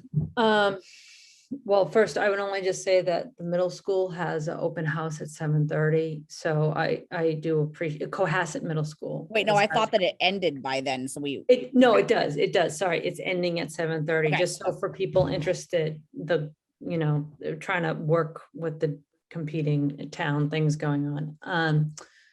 But yeah, so I think that the meeting, as I understand it, is sort of an opportunity to just to be like completely above board about what I think some of the expectation is that just to get everyone on the same page too, as it relates to process, and provide, both neighbors and CYBSA to the extent that they have, questions on that point without going to the substance of what the quote decision is, but just to understand because it is sort of a unique process for which the town doesn't have like this squarely fits within this sort of like planning board process or ZBA process, just to, I think, help facilitate that, including maybe through Chris and others who may be there. So I do think there's probably a need to post the meeting in light of that, even if it's not a deliberation on the ultimate issue. I think it still will, raise questions. And again, about to how clarify, the process works. no, I agree. I think we're not voting on anything. We would do that at a separate select board meeting on a separate select board agenda. I feel like it's better safe than sorry and to post this, but under the assumption that we're showing up to listen and hear the sides and Judicious. Diane, you seem, should we ask, Diane, you seem uncomfortable. Corey, your hand was up next though. Yeah, I hate to be the, again, the negative Nancy here, but I think you were playing fast and loose with open meeting law here. There's a very easy solution to this, which is the chair can decide who goes to this meeting. We don't have to play, this is a real meeting, this isn't a meeting. If we have a meeting, we post it. There should be a Zoom link. There should be an agenda. This is open meeting law. We don't make this law. It's put on us. So for us to say, well, it's a meeting, but it's not a meeting, it doesn't pass the sniff test. It makes it sound like we're trying to get around, because you all three can have a discussion, that's, or, even if you get a presentation, if you're talking with each other or in a room, it's a violation. I don't make the laws. So, I think the chair can decide if there's going to be two people at that meeting that represent the select board. That's great. And then those two people can come back to us. But to have three of us there, unless I hear differently from town council, it seems like we're playing fast and loose with that law. Diane. Well, and I think what Jean's comments were changes my whole approach to this. I mean, we can, all five of us can show up and listen at an advisory meeting. But what Jean is expressing is that they're looking to have a discussion regarding the process. The process is through us. So this is a select board meeting, or where we don't even go there. If it is to discuss the process by which any entity comes to the board or comes to any other department in town, then it's our meeting and we need to run it. And I actually don't think it was as much about process. I think this meeting is more about them reviewing the proposal with other neighbors and citizens and hashing that out. So in my mind, like, we don't show up then. I didn't. But if they're looking for guidance as to what they need to do or how they need to do it, that is our meeting. That is a select board meeting. I don't think, again, I think we're overthinking it. I think it's very simple. We go there, we listen, there'll be a lot of information. We'll be seeing I've met with several groups on both sides because I'm very interested in resolving this. I think our best thing is to go there and listen. However, by posting it, we protect the town and we protect us from some kind of open meeting, issue. I don't think we want to make it a big deliberation. It's their meeting. We should be smart enough to go there and listen, but we need to post it so we can all go without having to worry about it. And I mean, I have zero interest in running this meeting. I'm not the one calling it. I just want to clarify. Like, I don't want this to be a meeting that I run. I wanted to sit and listen. I want to absolutely sit and listen, but just be smart. I would love that too, but it sounds like from what Jean said that that's not what they're looking for. Sorry, I jumped ahead of Corey. I mean, I just want to be transparent. I do think people are going to have questions, and if the select board is there, if there's three of us there, they're going to ask questions and they're going to want answers to help facilitate the process. So, I frankly thought that this was going to be a select board meeting that we posted, and we sort of went it would be on a specific unique topic, and that way the public knew and anyone could come, including all five of us if we wanted. We can have multiple select board meetings on this. I think my only point in terms of if this is the time on the substance was more for you, Corey, and Diane to sort of get an understanding of, I don't think that this is going to be the meeting where there's, like select board deliberation. It's more about trying to answer questions about process and next steps and, things like that. To the extent you want to come and, I'm 100% with Jack. Like if we should cover ourselves in post, but the question is, what is this meeting? If not our meeting, Diane. If there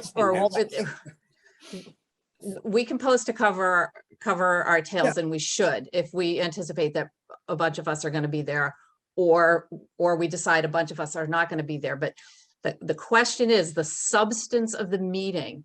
Is it town business?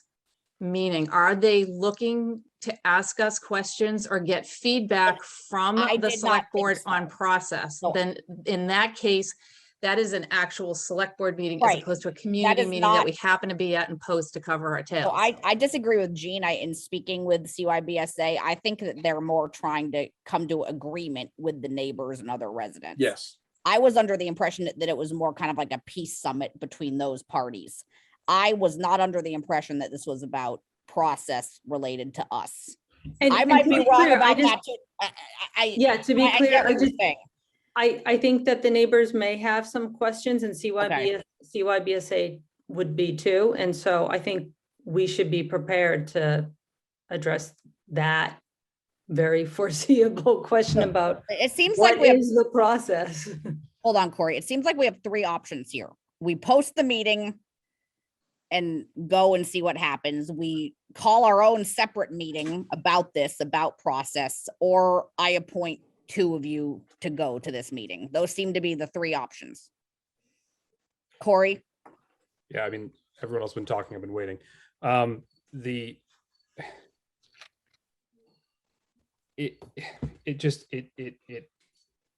If we're gonna, unless you're gonna say and sit at that meeting and say, I'm not gonna talk to anybody, right? Then, it's a different thing. People are gonna be asking you questions, looking for you for answers if you're there. And I mean, and I would like it, I would appreciate it if my colleagues would also separate myself from the issue. If this was something else, if we were talking about sewer hookup on Chief Justice Cushing Highway, or we were talking about spending money on something else, and we had 3 select board members say, hey, we're just gonna go meet in a park and talk about this with some people, that should make you feel uncomfortable. So if you need to look at the structure of this, take apart the emotions, take apart the issue, and just say, if this was something else, it wouldn't be appropriate. And I think that someone in town who, may have concerns about this process would be right to submit an open meeting law complaint about the fact that, okay, it comes back to the select board and it's all done.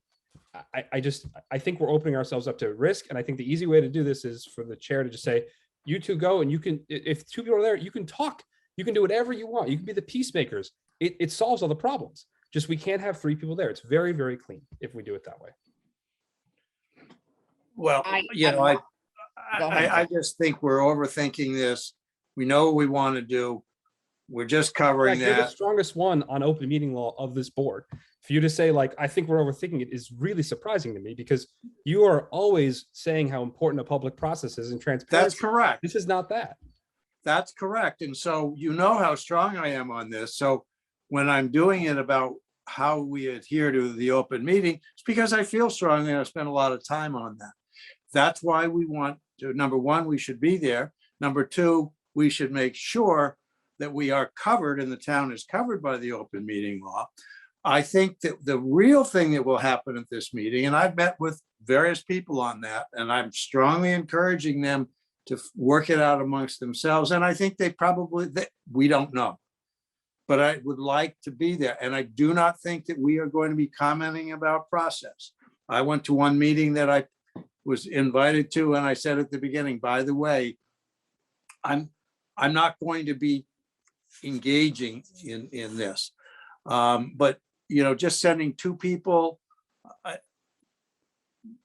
as long as we post it, and we have to be smart enough to understand not to get involved in this and whatever. But if somebody does have a complaint, then the town is covered.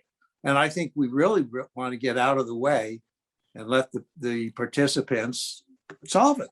No, this is an important meeting. So one option, Yes. Jean and Jack, I am willing to say that you two can be the ones to go if we all feel more comfortable with that, and I will not. Are you sure you just don't want to get out of it? No, I'm really honestly. I couldn't torn help about that. this. I'm sorry. Okay, Jack, I'm gonna I cut mean, you out. that is the most elegant solution, Carrie. I care about this issue, but if this is we don't really want this issue to be blowing up as a board at 10 p.m. Like, if All right. whatever it takes, I think this meeting. Jean and I will go. Are you both able to make it next Thursday to this meeting? Yes. Jean and Jack. Yes. Okay. Yes. And you'd be able to report back to us then on how this goes at the next meeting. Yes. I mean, Diane and Corey, is that what makes you happy? Yes, I will say, just because my phone is blowing up with what are you people talking about? It's not on the agenda. This is a scheduling topic, so I feel very comfortable having sorry, this this was a- discussion. It's But kind of a topic not reasonably anticipated. I thought I could do it as part of my select board it comment. really isn't, because we're talking about scheduling, so Right, I so, feel yeah. okay, but I do think that's the best solution. Personally, I would, probably my personal opinion would be for us to lead whatever discussion comes next, as for anything that we're gonna post, but this is a good intermediate step, and we'll get there eventually. Okay, so we're making the decision. Jean and Jack, you are gonna go do your thing, make us proud next Thursday. Does this mean we get overtime? Maybe. You get your big paycheck monthly for this job. It's a big paycheck. Okay, that is all I have for select board comments. I thought we were getting back on schedule, ending at 9:30. That was a pipe dream, right? All right, who wants to go next? Diane, then Jack, then Corey, then Jean. Just two quick things, one for consideration. One of the things we've gotten out of habit of doing is some proclamations. Typically they're for annual town meeting, but it is just something I want to have us keep in the back of our minds. Carrie, and maybe you and Chris can talk about. There are a few people proclamations that I think deserve some formal recognition going forward. Chris, I also want to bring up the fact that in April, one of the positions in town that we have some kind of input on the hiring of, the fire chief, is going to be mandatorily retiring. So Chris, if possible, I think it would be worth having a discussion with the board in the next month or so as to what the process is going to be for a search.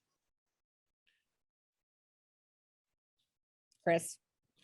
Yeah. Yes, so Miriam and I have been talking about this. We plan to come in front of the board probably sometime next month to talk about the process. So we are talking about it, and we will report back. No, that's fun though. I think it would be nice to do some proclamations, so we can talk about that later.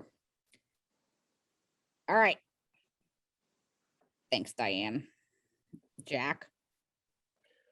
In the interest of rushing to motion to adjourn, I have nothing to say. Okay, moving along. Who did I even say next? I can't remember. I've said enough tonight, so I'll Go pass. ahead. Okay. Jean? Yeah, in the interest of time, I would just. All right. Oh, go ahead. Oh, I'm sorry. Is that me? Sorry. You got us all excited, Jean. It's a fast hook. Oh, wait, is No, it my go ahead. turn? Yes, it's your Okay. turn. It's your turn. Okay, all I want to do is advocate for us putting the select board goals back on the agenda and having like a really sort of focused and maybe lengthy discussion about all three of them in terms of exactly like how we want to, some of these are big picture policy goals too, in terms of zoning bylaws, et cetera. So anyway, I just wanted to raise the flag on that one. Since it might be 4 now instead of 3. Yeah, Like we that's true discussed last too. time, I just want to say, so yeah. Thank Yeah. you for that. I had that on an October planning schedule, but you're right. We need to bring that to the forefront. Okay, Jack, I think it's your moment. Motion wait, to Corey. adjourn. Second, All right, roll call vote. Jack Creighton, aye. Corey Evans, aye. Jean Haley Dibble-Dye. Diane Kennedy, aye. Carrie Thompson, aye. All right, thank you, everyone. We're only a half hour behind tonight. That's a little bit better. Yeah, but we had a good time. Speak for yourself, Jack. I did, but what the hell? I mean, what the heck? Good night. All right. Good night, everyone. Good night, everyone.